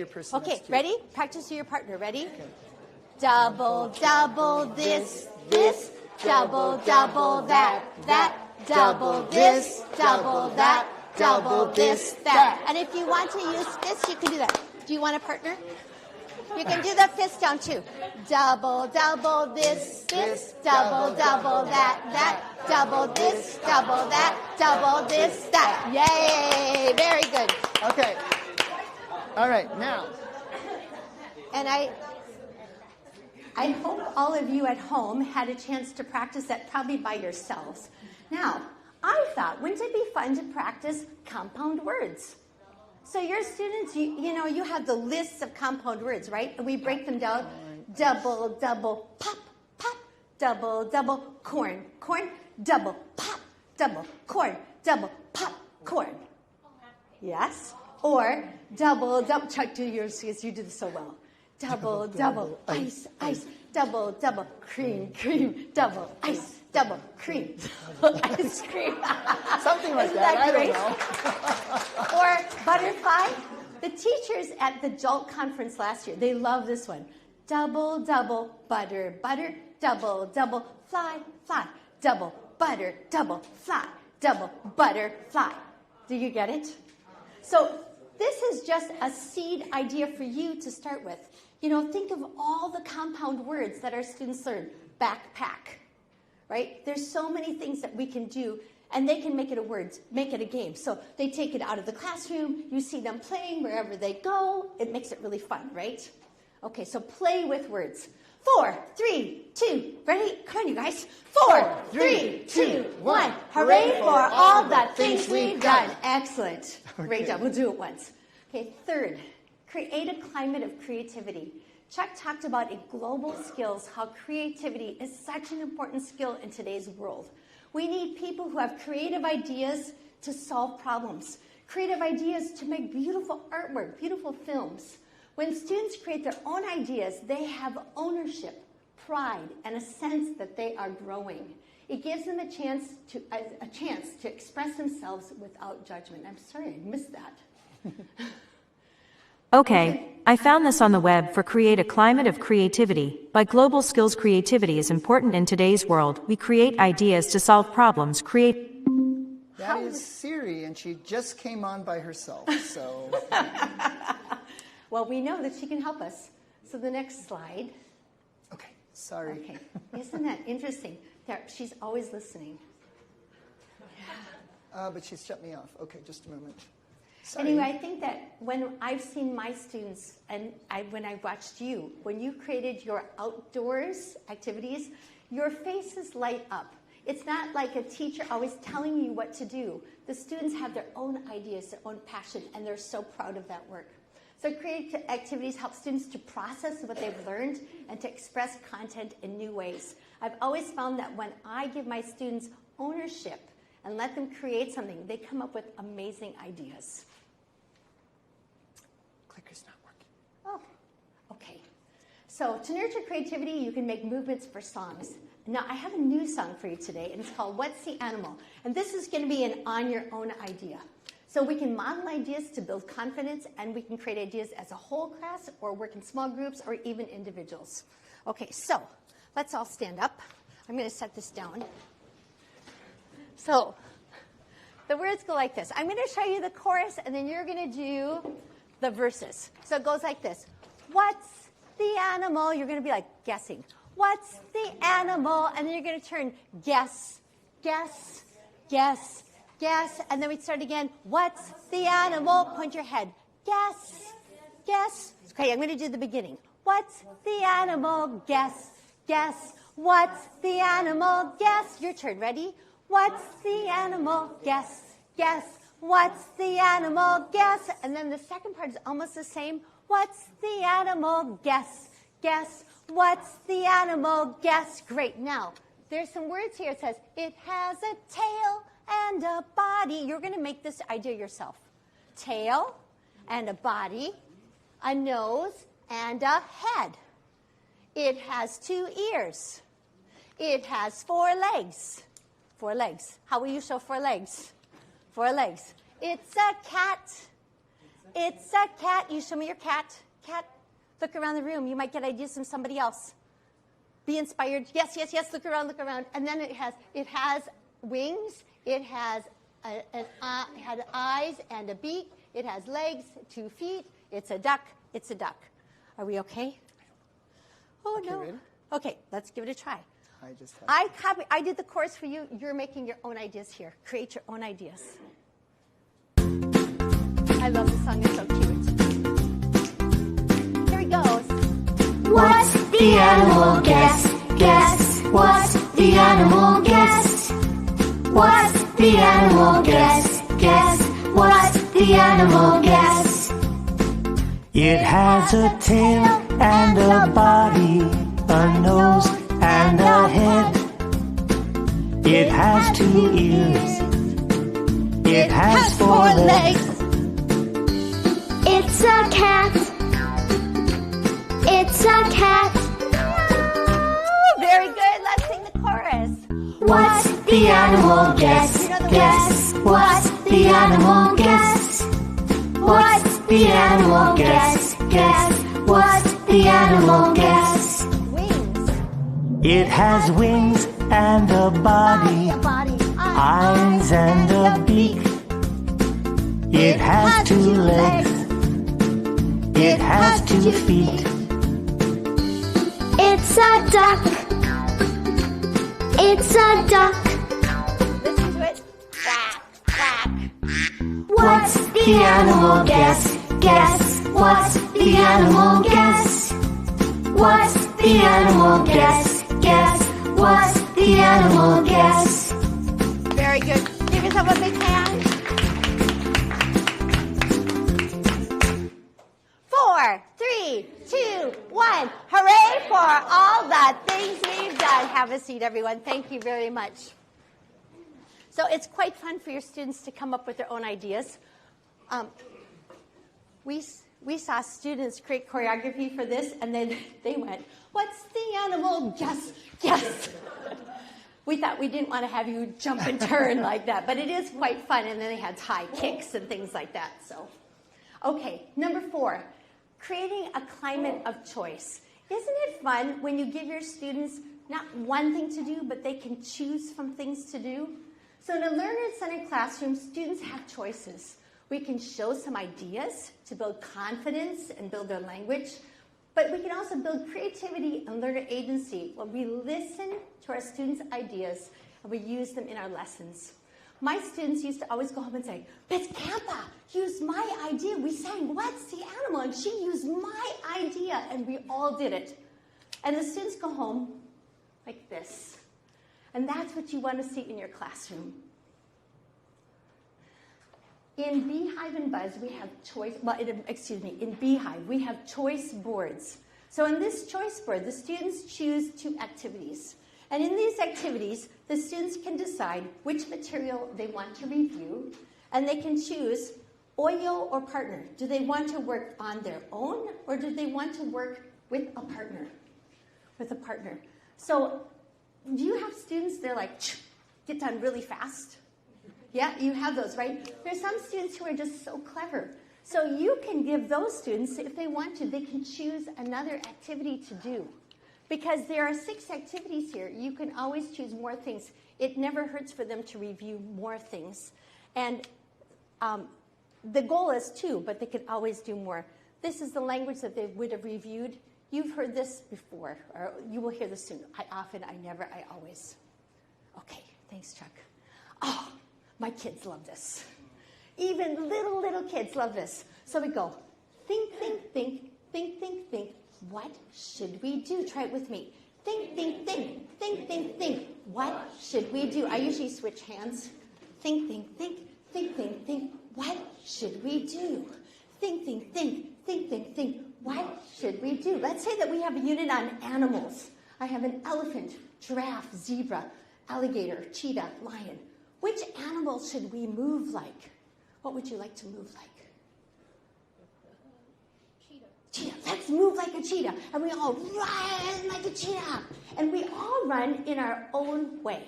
So we have the choices of students in language as well as in the movement. Okay, team up activities. Remember we talked about team up and how they summarize everything? So at the end of What's the Animal, we have a team up. And you have this in your handouts. So the team up is make your own animal riddle. So for example, it has a mouth, it has 4 legs, it's green. What is it? It's a frog, I heard it, it's a frog, good. So in your handout, can you all find this in your handout? Okay, so I'd like you to just take a minute by yourself, on your own, write your idea. Chuck, can you go to the next slide? So these are the animals. We've just done all these animals. These are the body parts they would have learned about next. So think about which animal you want to talk about. While they're doing that, I need new batteries. Where are the batteries? The bag is over there. Clicker's not working, so I think we have... It has a it has it's a color. What is it? New batteries.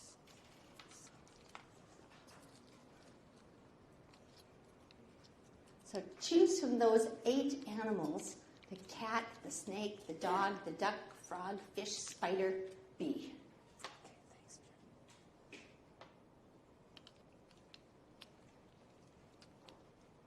Give me a thumbs up when you've finished. Thumbs up when you've finished. I think it's a battery. We have a few people still working.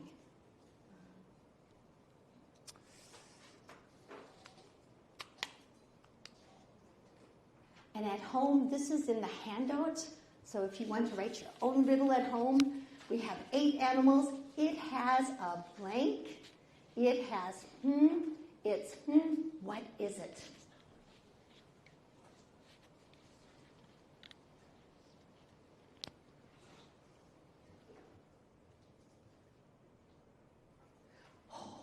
Looks like we're going to stand up and tell our riddle to someone.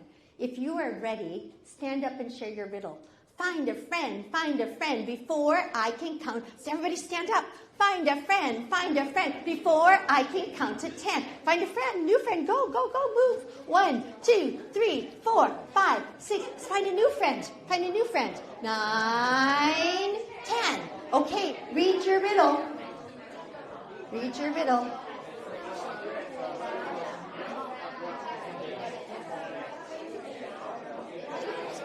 Not working? this doesn't work.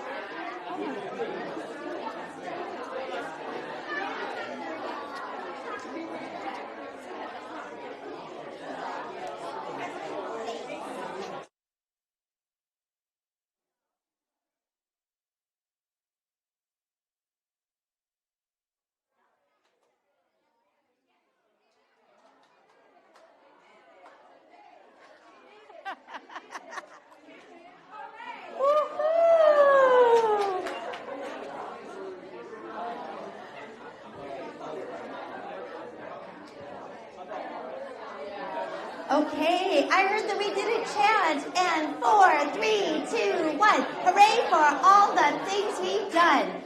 4, 3, 2, 1. Hooray for all the things we've done. That was great. Everybody have a seat. I know that maybe not all of you have finished yet, and I see you have found the page in the book. Jenny, I saw you found the page in the Buzz book. You found, if you look in your Buzz level 1, you can find this unit. I should have told everyone. Good thinking. Okay, thank you for the chiming in. We did it. That was great. So, you know what? It's really important to notice those great things. Okay, last of all, create a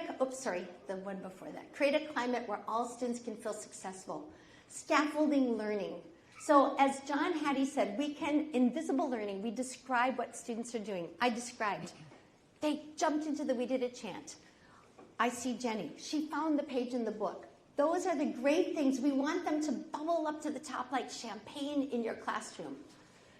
Describe where they're at and give them feedback to guide them to their next steps. What do you need to do to improve? Were the riddles fun? Did they need help? Maybe somebody needs to improve it. That's what we would talk about, next steps. Thank you, Chuck. I have these little things. If you wanted to make these for your students, I don't understand anything yet. I understand some things, or I understand almost everything. To be honest, these are fine, but I'd rather have my students just ready. If you don't get it, just don't get it. Just don't understand it. Or I understand one thing, or I understand some things, or I understand everything. And in my school, we even added like this. I can teach someone else what we've just learned. I feel so confident I can teach you. So these are gestures that we can use just to take a quick picture to see where our students are at. And this is my student, Mickey. Mickey was not my best student, but on this day, she matched uppercase and lowercase. She put the letters in order. We took a picture. I sent it to her mommy. We were like, woohoo! So I said, CCBA. Catch children being amazing. Catch children being amazing. Everybody say it. Catch children being amazing. That's what we want, right? We want amazing things happening. We want to have joy. We want to have success. So celebrate your student successes. I have so many pictures of my students. Miss Kampa, take my picture. Look at what I'm doing. That's what you need. Take those pictures, send them to the parents, post them on your blogs, on your website. Catch them being amazing. So these are the 5 things we just talked about. A warm, safe environment, opportunities to play, remember? We just did it. Climate of creativity. What's the animal? Guess. Creating a climate of choice. Think. And a climate where all students feel successful. Should I stand to this side? We're having trouble with it. Is it working? The clicker is not working, so that's why I'm walking around looking puzzled. Okay, so clicker's not working, so Kathy, you stand by the computer. Okay. And good. Okay. So we're going to move into the second half of the workshop, and what we've looked at are ways that we can be successful with any curriculum in any classroom, and those are fantastic strategies that Kathy just shared.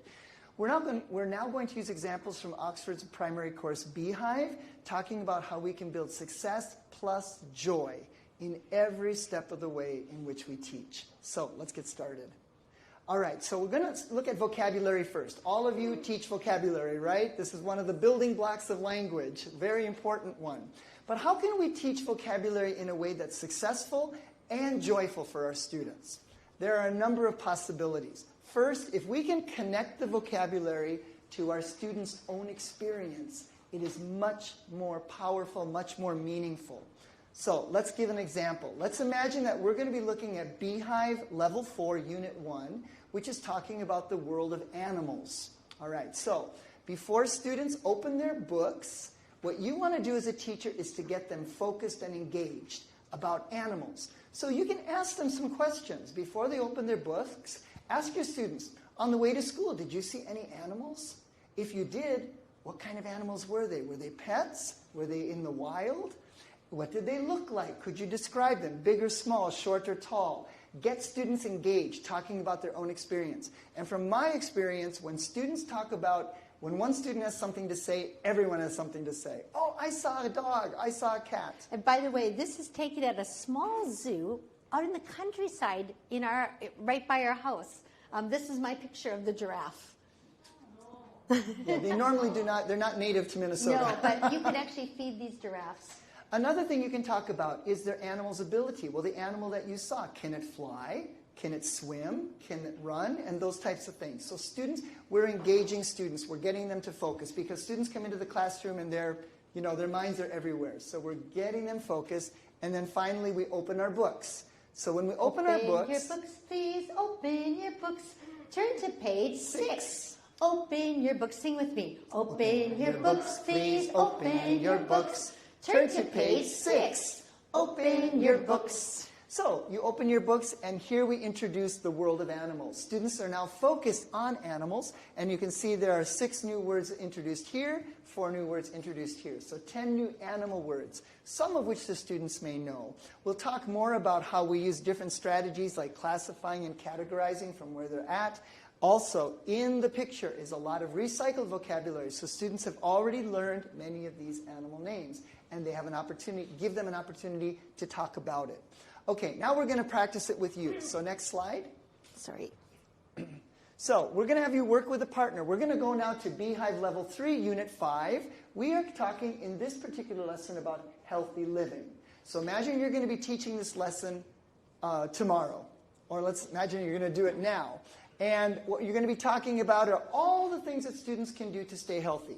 Drink water, eat vegetables, eat fruit, play outside, do exercise, go to bed early, go to the dentist, wash your hands. So these are the target language. This is the target language we're going to focus on. So with a partner, I want you to challenge yourself. Not quite yet. Sorry. Challenge yourself and ask your students before they open their books, what questions can you ask your students to get them to focus on this topic? Remember what we did with animals? What questions could you ask your students before they open their books to get them focused and thinking about healthy habits? All right, now you can turn. So turn and top, ready, begin. Your elbow partner, I love the way that you had your elbows ready. Find your elbows.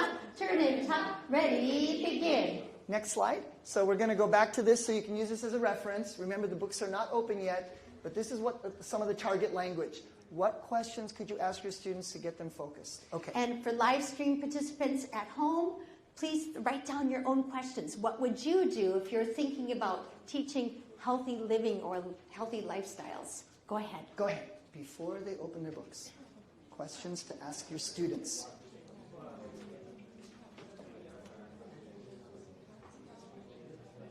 So you guys can talk. What could you ask your students?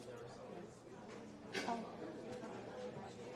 I forgot to ask them to write their notes at the end and put the Post-it notes up. About Post-it notes. The sticky notes at the end. We'll put them up at the end.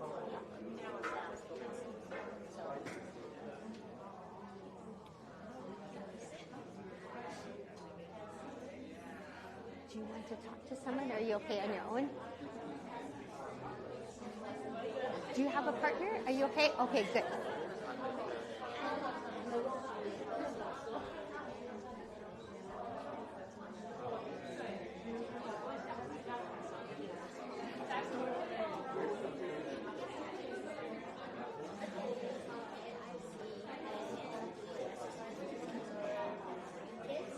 When I say peace, you say quiet. Peace and quiet. When I say peace, you say quiet. Peace and quiet. We're so sorry to interrupt your great conversations. Yeah, we would much rather have you talk more. Yes, we'd love to give you more time. However, I want to hear some of the questions. Are there any questions that you thought of? Imagine that you're gathered your students together before they open their books. What questions could you ask them?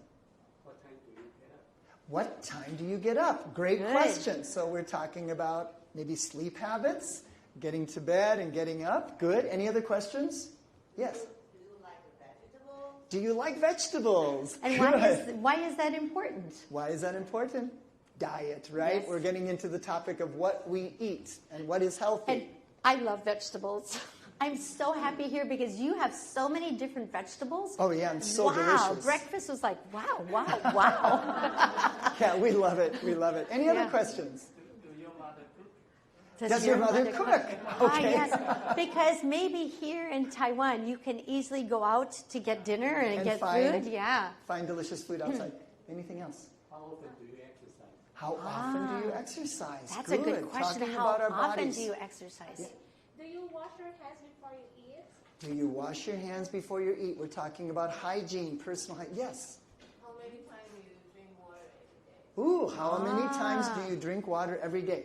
These are great. Now, I promise you, when you ask these questions to your students, and you can use native language too if they're not quite at that level, they have something to tell you, right? Everyone has something to say. So suddenly they're engaged, they're motivated, they're curious, and you have them focused. And you could even do a little Taiso, Kung Fu at the beginning if you wanted to do some exercise. Good. To tune into this unit. Next slide, Kathleen. Oh, sorry. Yeah, we're going to have, remember, no, we've lost our Yes. clicker. Okay, so some of the questions that you had asked, and we also talked about ourselves, what do you eat to stay healthy? What do you do to keep your body strong? What activities do you like to do outside?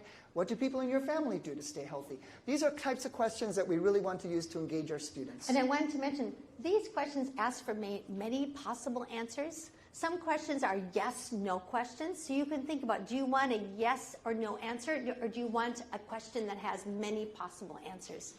And when we do introduce those topics in native language, then students are primed to think, okay, how do I say that in English? Wash your hands, brush your teeth, eat your vegetables, and so forth. Okay, good. All right, so vocabulary, that's one strategy. Another strategy is to challenge our students to use their critical thinking skills. So if you're just teaching vocabulary through memorization, repeat after me, dog, repeat after me, frog, that gets very boring and it doesn't get in their heads. It doesn't get into their own, it doesn't get into their bones, we say. It doesn't get into their hearts. Into their hearts, You want it in their hearts, too. Okay, next, please. So, anyway, so as you can see here, in Activity 5, students have learned this vocabulary, and this is just a typical activity where students can solve a puzzle while writing out the vocabulary. So they're getting writing practice, but they're also solving something using their critical thinking skills. In Beehive 4, which Kathy and I wrote, on the right page of the opening lesson, we also have 4 words that we introduce, but we introduce them in a special way. We first of all listen, point, and repeat, so we have cheetah, beaver, sailfish, and octopus. But then we immediately put it into a reading where students have to determine which of these animals goes where. So today we learned about sea and land animals. Many of these animals can swim well. The blank is the fastest sea animal. It has a long nose. Using their skills and powers of observation, students decide sailfish is the best choice. The blank has 8 arms and it can swim quickly. So they look and say, octopus. So they're learning these words, but they're also learning about the animal's ability and how they compare and contrast with each other. We learned that the beaver is a good swimmer. Do you know what a beaver is? Very popular animal, or we have it in Minnesota. And then the cheetah, which is a cat. It can also swim, but it doesn't like swimming. So students learn much more beyond just simple vocabulary, which is important because it gets them to think more deeply. Now, if you look at Activity 7, remember, we're going to point them out again, but we had 6 words here, 4 words here. Now we're going to classify and categorize those 10 animals into their abilities or into how they look. So, good. So, because you don't have the books in front of you, on your handouts, we have put the 10 animal words. We want you to put on your student hat. Imagine you're a student. And you have to decide which of these animals go where, in which categories. This takes critical thinking skills. You have to decide where they belong and where they don't belong, and which animals go where. So you can work together Do we have the next one? So. Oh, standing up. Find a friend before I can count to 10. Stand up, please. 1, 2, 3, 4, 5, 6, 7, 8, 9. Talk to somebody new. Ready? Find a friend before I can count to 10. 1, 2, 3, 4, 5, 6, 7, 8, 9, 10. Excellent. Okay. And at home, you have the handout you can access. We need that.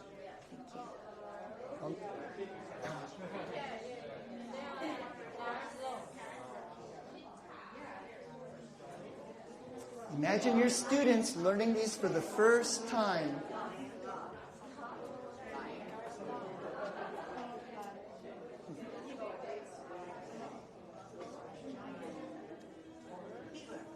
Are you okay on your own? Do you want to join someone? Do you want to join another group? You could join a group. Yeah.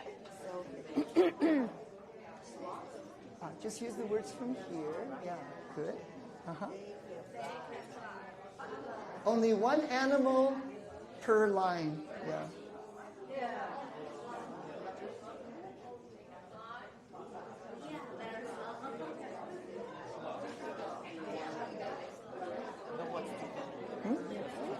Toucan is a bird with a long beak. Okay. Yeah. Toucan. We probably didn't give you a chance to see that. Yeah. Okay, should we stop? Yep. You can leave it there. Okay. No, back it up.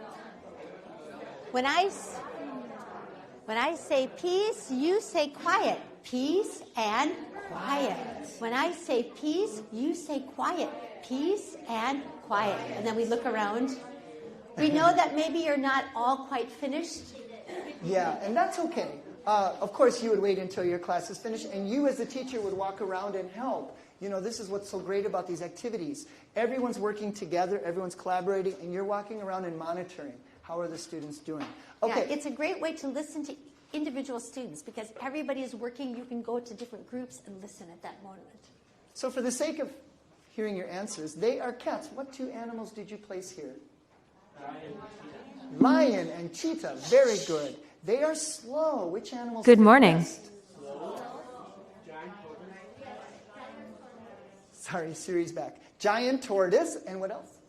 Sloth. And? Okay, giant tortoise and sloth. There are only two, I'm sorry. They swim well. Beaver. Octopus. Sailfish. Okay, we learned that in that previous reading that we were looking at. And then finally, they can fly? Butterfly. Eagle. Toucan. Yeah, people were asking about the toucan. It's kind of a tropical bird, right? Okay, so these involve critical thinking skills because they have to decide. A lot of these animals might have multiple skills or abilities, but you have to decide where they fit best. Okay, next. What Kathy and I like to do as well is to add an additional animal to these. Again, drawing on our students' own experience and what they've previously learned. So, for example, we had two what we call big cats. We have the lion and the cheetah. Can you think of an additional big cat? Tiger. Good. Okay, great. They are slow. We had that giant tortoise and the sloth. Any other slow animal? Snail. Okay. Good. So we draw from students' own experience to actually add more. And you were going to say. What I wanted to say is, when we write books, the books provide the foundation for you. But we don't want it to just be what our ideas are. Have your students write all over the books. Add extra ideas. It should be full of drawings and words and ideas.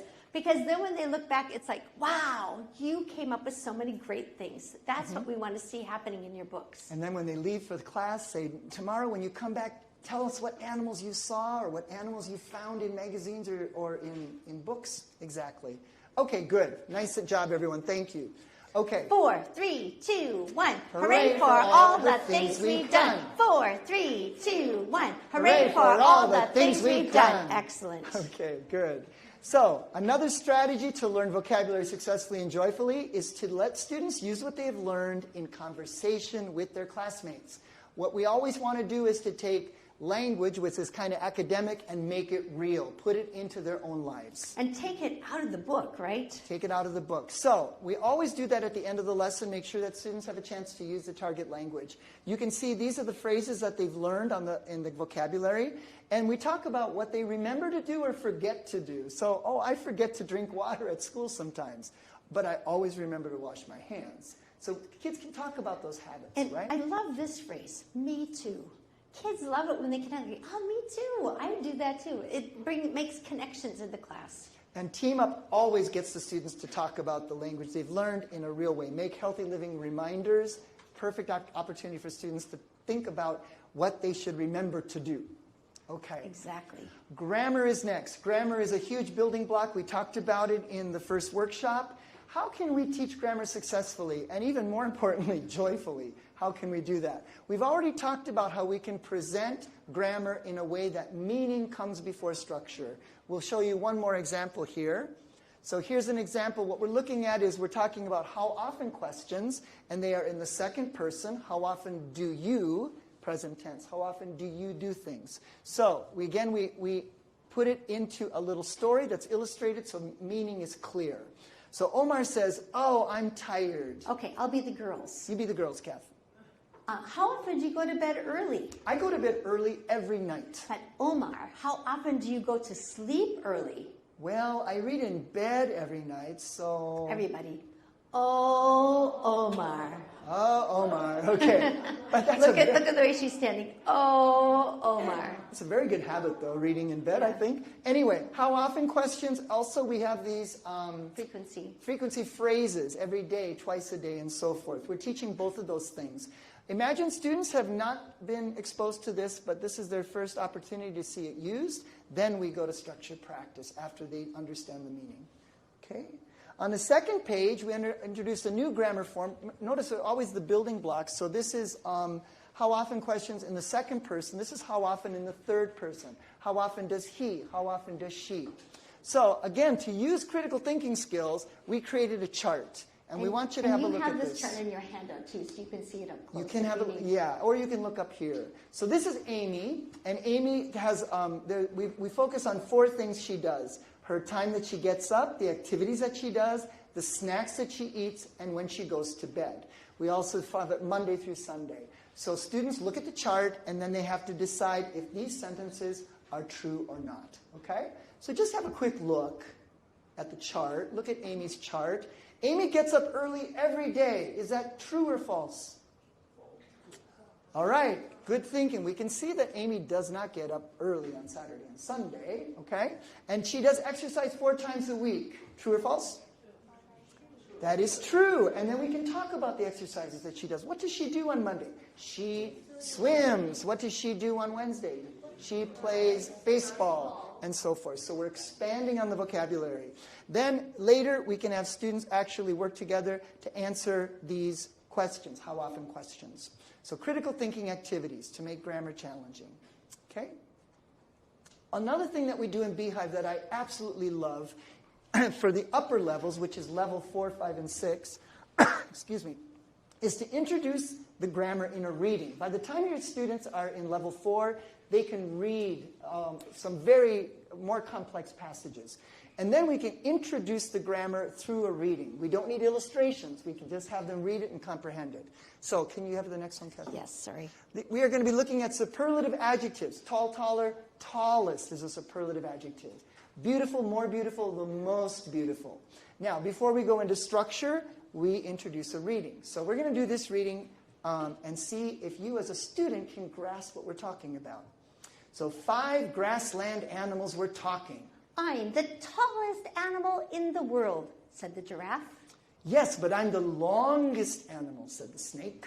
I'm the biggest animal on land, said the elephant. And I'm the fastest animal, said the cheetah. Well, I'm the most beautiful animal in the world, said the baby tortoise.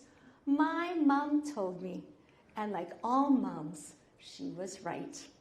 Okay. Isn't it sweet? Notice the word mum. So we've been pulling this from British and English versions. Mum is British. Mom is American English. Again, we have both versions available. We just wanted to point that out. So yeah, so students hear this first, and then we move into how do we create these words? Tall, taller, tallest, big, bigger, biggest, beautiful, more beautiful, the most beautiful. How are they different? And why are these different than these? You know, so we look at short and long adjectives. Anyway, meaning before structure. Okay, and then students practice it. We can go to the next slide, Kathy. Coming to our next point about how grammar can be successful. We talked about the power of music and movement. Put it into a song that takes and captures the grammar and uses it in a fun way. So we're going to do that right now.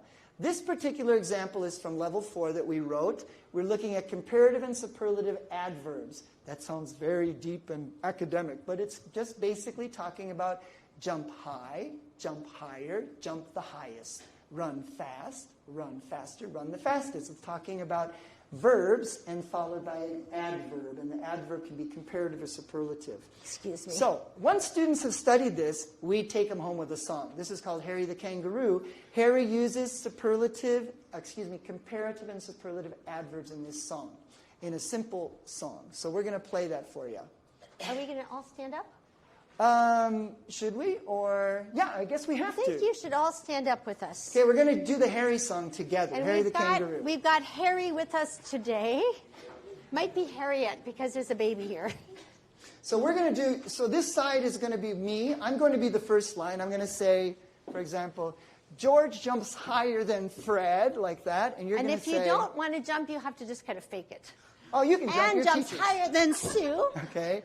Jane jumps higher than Holly. Now, and I jump higher than you. Oh, no. I jump higher than you. And then we'll all say, but Harry jumps the highest. Harry does, it's true. Harry jumps the highest. Harry is a kangaroo. Okay, good. Well, so let's play this together. We'll just do the first verse. Just wake you up. Listening 150. Okay, good. Listen and read. Then sing. Harry the Kangaroo. Do you hear the didgeridoo?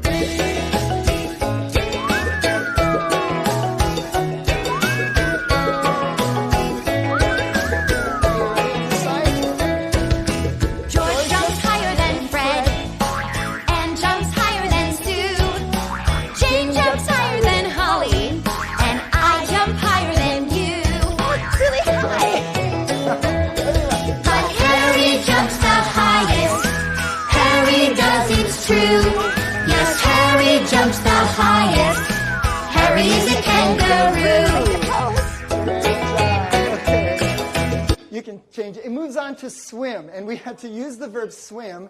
We're thinking, oh my gosh, can kangaroos swim? So we did all this research. Yes, they can. We did it. We did it. We did it today. We did it. We did it. Hip, hip, hooray. Excellent. Okay. Okay, have a seat.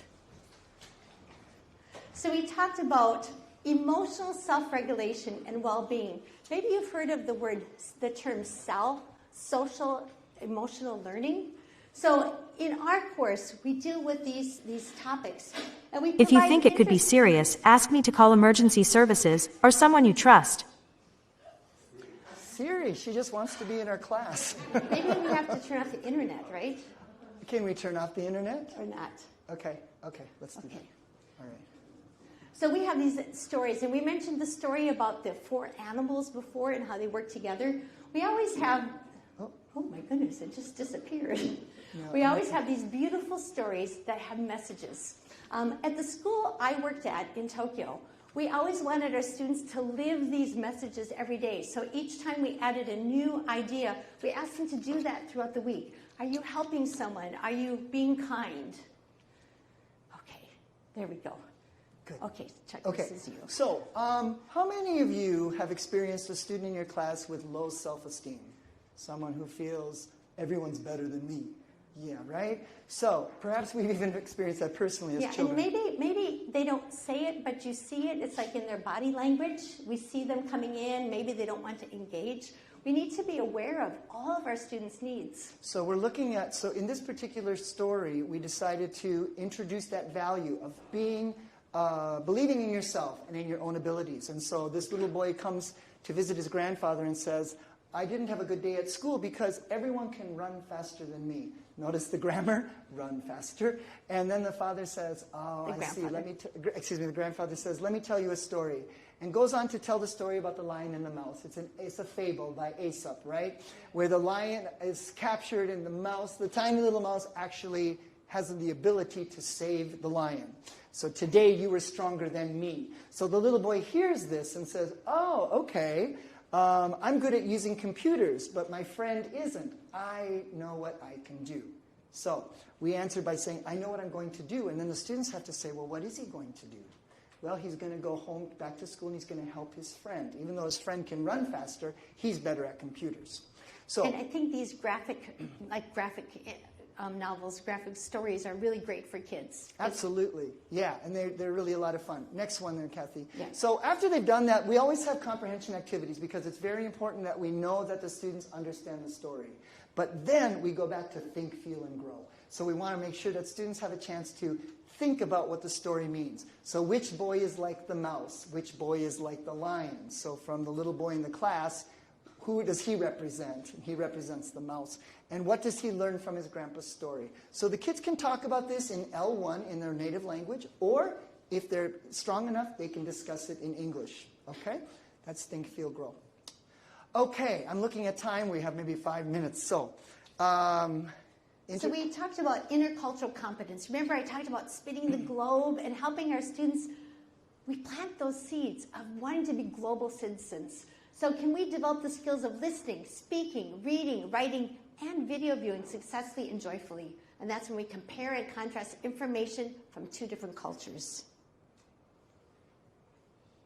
Okay, we'll move on from this one. I think we can actually just move on. There we go. Okay.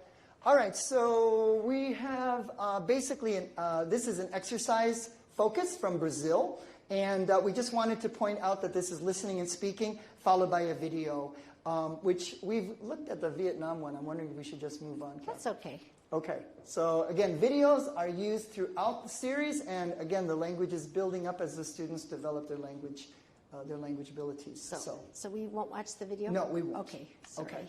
All right. As we move up in the skills and culture, we also now make sure that writing is a big part of it. Also, in the readings here, we use a lot of different text types. So this is a fact file reading, but we have compare and contrast readings. We have blogs. We have reports. We have articles. We use a lot of different readings that students can learn content through. And then they can also write those as well. Mm-hmm. Writing is also a very important focus, and in the upper levels, we make sure that students have an opportunity to write. We tell them exactly how to write. This is a compare and contrast, and then they have opportunities to do that in the textbook. Remember when we had the 2 stars and a wish? If students are missing any of these points, this is a point where you can say, oh, you're missing the introduction. You could improve the compare and contrast part of it. We have that language right there. One of the things that we mention when you teach writing, because writing is a really important skill, but it takes time. And I think sometimes students can feel overwhelmed because what will happen is they'll write something and the teacher will come back with all of these red circles. This is wrong, punctuation, grammar, you didn't have the paragraphing correct. It's overwhelmed students sometimes. So what we normally suggest is that you focus only on one key point. Perhaps it's punctuation. Perhaps it's topic sentences. Word choice. Perhaps it's word choice. And then you only focus on that and help students to improve step by step. Building confidence in writing is really essential. Okay, thanks, Kathy. Also, we have extensive readings. We really want to encourage our students to read a lot. And do you encourage your students to read outside of the classroom? In English? It's a good idea because the library tends to have books that they can use, and we tend to want them to, we ask our students to read horizontally, not vertically. In other words, within their language level, read many different kinds of books. So we provide extensive readings to help students. Do you want to talk about this one? Very briefly, when I wrote this is based on a true story because Kathy and I were in Hawaii, and Kathy likes to swim early in the morning in the ocean. I love swimming in the morning when the ocean is calm. So I got up and I came down and I saw her swimming. She was far out and she was swimming back and forth. A couple other people were swimming. Suddenly a swimmer ran out of the water and said, "There's a shark. There's a shark in the water." And it was a tiger shark and they are not friendly. And so everyone ran in except Kathy. She's too far out. I had my earplugs in, so I couldn't hear anything. So I swam out like Superman. And he saved me. Shark, there's a shark out here, and we both swam back. And so I thought, okay, I'm going to write a story about that with a little boy saving his mom. We use fictional and non-fictional sources so that students have exposure to both text types. Okay. Okay, we have 5 minutes. Progress assessment. So we want to talk about a little bit more about assessment, how students can assess their own progress successfully and joyfully. And we have these fun end-of-unit projects, So you can see here, this is what the end of the unit looks like. This is project 5. Let me zoom up a little bit closer so you can see this. So this is so nice. You can see how these are the steps that the students need to go through to make the game. Making a board game. So the students see this. You don't have to be with every person. They can see. You can go through the steps with them, make sure they understand they're in their groups, and they've made this game. Then we have the process where they are playing the game. So we see social functional language here. How often do you play basketball, Amy? Amy says, I play basketball twice a week. Okay, it's your turn. This is that social functional language you need in your classroom. I love this that they make sure they add their classmates' names. In the U.S., we do that a lot. Chuck, how are you? We use names a lot. Okay, we want to play this video for you. Yeah, just a little sample. bit of it. So this is used so that students understand the project and what to do, and also to understand what kind of language they use when they are playing the game. So you'll see, this is British English again. We're just kind of flipping back and forth. We also have one with American actors. So they can check, do you have all the materials? Have you made your game? Have you made your spinner? Do you have some things like they use erasers to move themselves around the board? Playing pieces. Okay, we're on start. Who wants to go first? I do. Okay, spin. Spin. Okay, spin. 4. 1, 2, 3, 4. What is it? It's a picture. It's a boy. He's playing basketball. Okay, it's a picture, so we need to ask Amy a question. Amy, how often do you play basketball? I play basketball twice a week. Did you hear that? Good. Okay, Sarah, it's your turn. Here you are. Thanks. Here you are. Thanks. 2. Okay. 1, 2. Okay. Good. So this is just really good for students to absorb the social language that they need to play together, and that's one of the most important parts of our language, is the ability to listen and respond in conversation. That's great. We also have chances for students to self-assess. So here they have the vocabulary that they've learned. If your students are like mine, sometimes they don't know how to spell a word, so then they can flip backwards and then write it here. But I like them to first test themselves. How much do you know before you look back?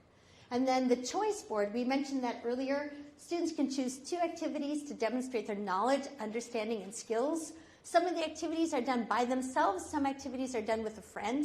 And if you have students who work really fast, suggest that they continue on, do more activities. It's nice to give students choice. We call that learner agency. And so for them to decide, I want to do this one and this one, it's kind of nice, right? Right. Or choose something that's hard for you to do, right? When we think about growth mindset.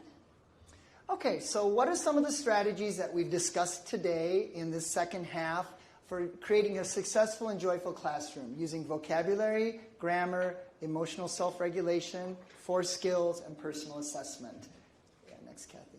So in a joyful classroom, some of the things we want you to take home with you is students should be able to draw from their own knowledge and experience. It's really important that every lesson that we provide, we offer an opportunity for students to discuss their own experience with it. Okay. And students are challenged to think critically and logically. We've done a lot of activities where students are looking for patterns. They're looking for the solutions.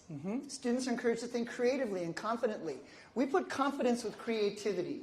That means when your students create, you want to affirm their creation. You want to say, wow, well done, you did it. And in describing what they've done. Students learn about the world around them and their place in it. All of those wonderful lessons where we have students learning about other cultures and being able to express their own culture. Your students will be ambassadors for Taiwan. We'll look forward to seeing them when we meet each other on the road. We showed you a couple examples of how students learn about values through stories. Stories, books that we read at home, novels, any story can have strong values, and the ones that we provide through Oxford are especially important to teach those values. And last of all, students work together to use what they've learned in fun and meaningful ways. When we do those team-up tasks, when we do the projects, when they're doing the songs, and they can create movement together. Isn't it fun? Didn't you feel a sense of joy and camaraderie when you work together as a team? Your students go home and they feel especially happy and successful. So these were the 5 areas we talked about at the beginning, using the transitional songs and chants, playing with English. Somebody online said they love the double, double this, Good. double, double that. That was really fun, right? Double, double Your butterfly. students, I hope you can try that. Creating a climate of creativity, coming up with your own ideas, a climate of choice, providing different things for your students to choose from. And CCBA, like I caught Jenny being amazing. I caught you guys being amazing. Catch children being amazing. And think about doing step-by-step learning. Okay, I don't know if I have time to recite this or not. Maybe. Do we have time? Yeah, maybe. Okay, no. Okay, so you have to go look for this. This is an epic poem that I wrote in level 4 called "The Tale of Robbie McBride." It's about and it's 2 minutes. Tribute to teachers. Yeah, no, it's 2 okay. minutes is okay? No, it's okay. Okay, she said 2 minutes is okay. Okay, I don't know if they appreciate it. It's really beautiful. So Okay, so I wrote this as a tribute to teachers, and it's an epic poem, and so it's at the end of level 4. The cool thing about that is that all of the vocabulary and grammar in here has been previously taught. So your students, by the time they're at the end of level 4, they can read this and they can understand it. Okay, so it's called The Tale of Robbie McBride, tribute to teachers. There was a brave man called Robbie McBride who went on great journeys far and wide. He looked for adventure, and nothing could hide from the clear blue eyes of brave Robbie McBride. When Robbie was 4, he loved to explore. He put on his shoes and went straight out the door. He looked under rocks and climbed up trees. He studied the spiders and lizards and bees. Robbie lived close to a sea of blue with whales and dolphins and jellyfish too. He swam with the turtles that lived in the sea. The turtles, like Robbie, were happy and free. Robbie was such an interested lad, he read every book that his library had. He learned about mountains, rivers, and lakes, and forests with monkeys and colorful snakes. The world is a wonderful place. It's true. There's so much to see and so much to do. So Robbie sailed over the deep blue sea to become the adventurer he knew he should be. He skied down mountains and surfed down waves. He rafted down rivers and hiked through caves. He went scuba diving with frightening sharks and photographed lions in African parks. But something was missing. He felt it inside. I should do more, thought brave Robbie McBride. I'll teach what I've learned. I'll teach children to care for this beautiful world that we all must share. So Robbie sailed back over the sea to become the teacher he knew he should be. He taught that the world is a beautiful place, and our job is to keep it healthy and safe. So let us all be like Robbie McBride, brave on the outside and caring inside. Thank you. Like me. Okay. I think having role models like that, having somebody like Robbie McBride as a role model for your students, and you being a role model for your students is so important. Thanks again to Oxford University Press. It's been such a privilege to see you all today. Thanks to you guys for taking time out today. We've had a ball with you. You've been so good. And we want to say thank you to the Livestream audience. Thanks to all thank the you to all of you Livestreamers for coming and joining us today. Thank you. It's been such a pleasure and a privilege. And thank you to Peggy, and thank you to Jen. Thank you to all of our team here today. Thank you. Thanks, everyone, for coming. Thank you. Give yourself a big hand. So, teachers, now we can have a brief time for Q&A. So, any questions from here or online? Yeah. This one. Thank you. Thank you very much for your, I think this is a great presentation. You absorbed many things and use. Thank you. And just one point I like to share is because sometimes we talk about animals. We share the role was husband. We count that some words I don't know. For example, slow. And I think about the contact you talk about is very good. So talk about the animal or vegetable or food. They actually have cultural differences. Yeah, so I think it's very, if you think about your writing the teaching materials or other activities, we can talk about this. So, one time I made a slide of the different animals around the world. I find, yeah, North America have different animals. Asia don't have. So maybe the extra activity can add into the teaching materials. That's a very good point. Yes, I think it's an opportunity to really talk about where animals come from or different cultural aspects of any topic, to talk about how different parts of the world they are different. Yeah, the vegetables or food in different countries. Yeah, it's a very good point. Yeah, even this morning when we were eating breakfast, there was something shaped like this, and I don't. It's like a little tiny, and it was like a little sweet, kind of like aloe, but I didn't know what it was. And I thought, ooh, delicious.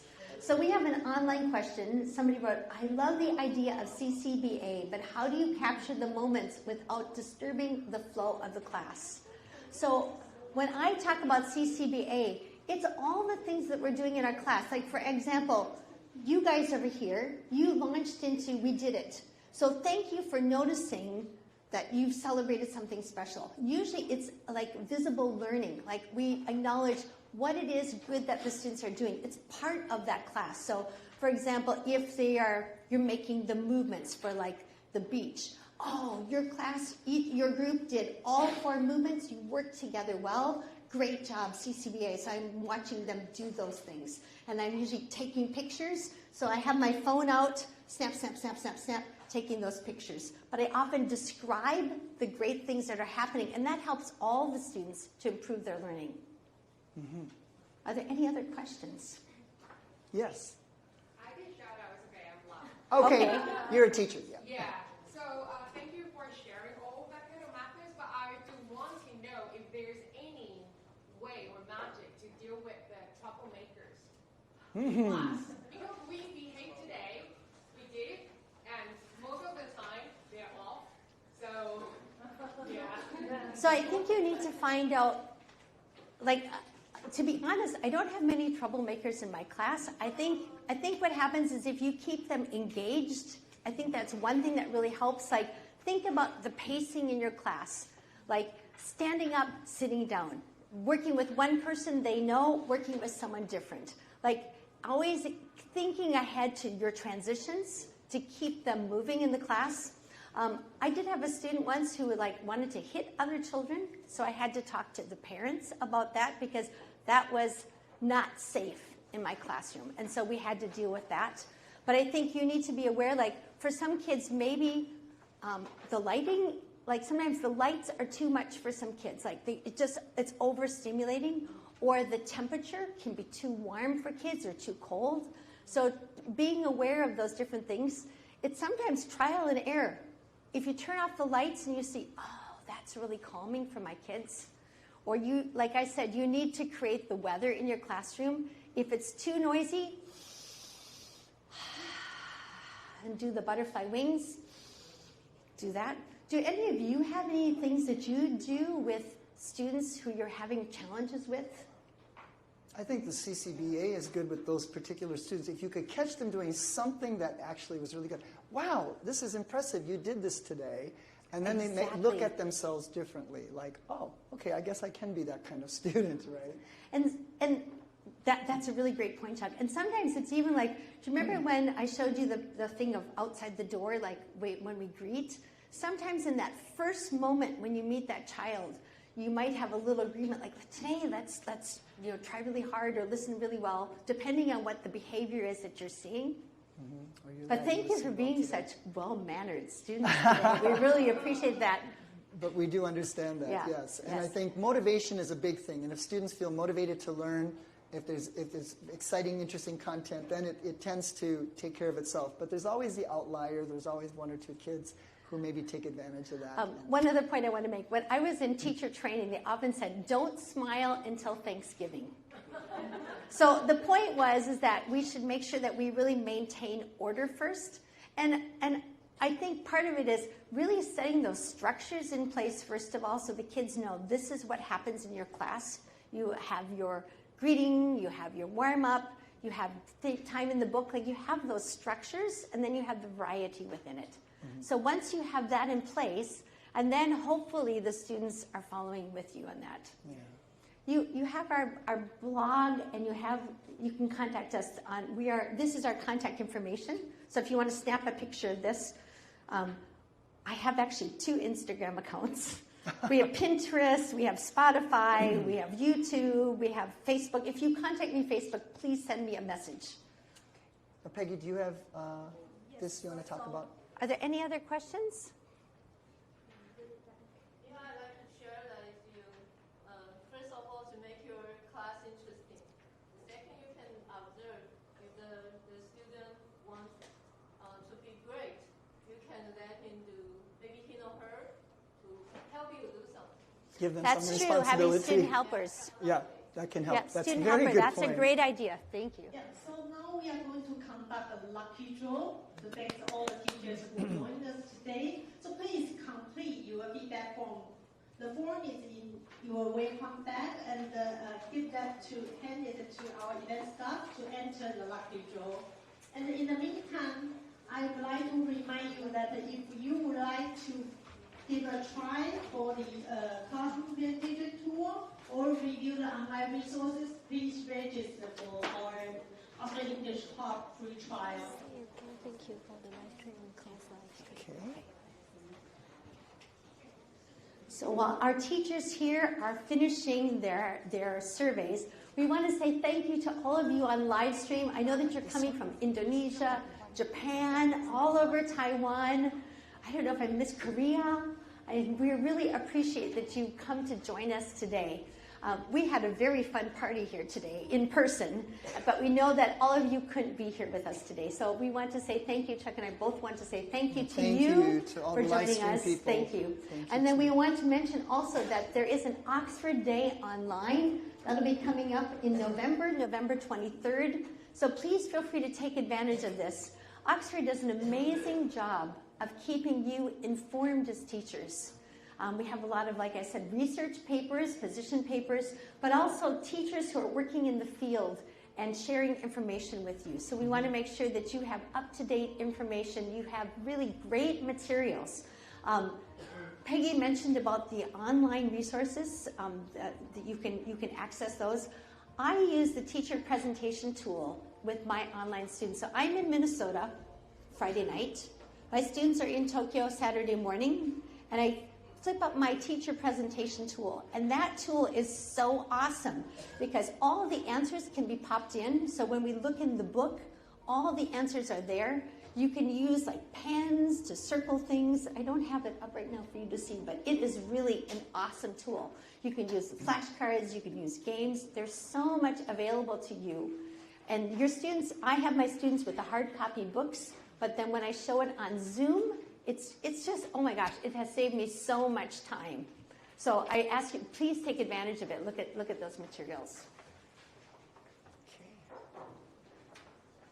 So you're all filling out. We'll give you a little time to do that. We asked you to write on the other Post-it note. We wanted to make a wall with, we need to say, so I think we need to say goodbye to our live stream audience. Okay. So goodbye to everybody in the live stream. Please look us up. You saw our information. So if you want to look us up, please make sure that you stay connected with us. We'd love to see you in person someday, but thank you for joining us online. Thank you. Thank you. We did it. We did it. We did it today. We did it. We did it.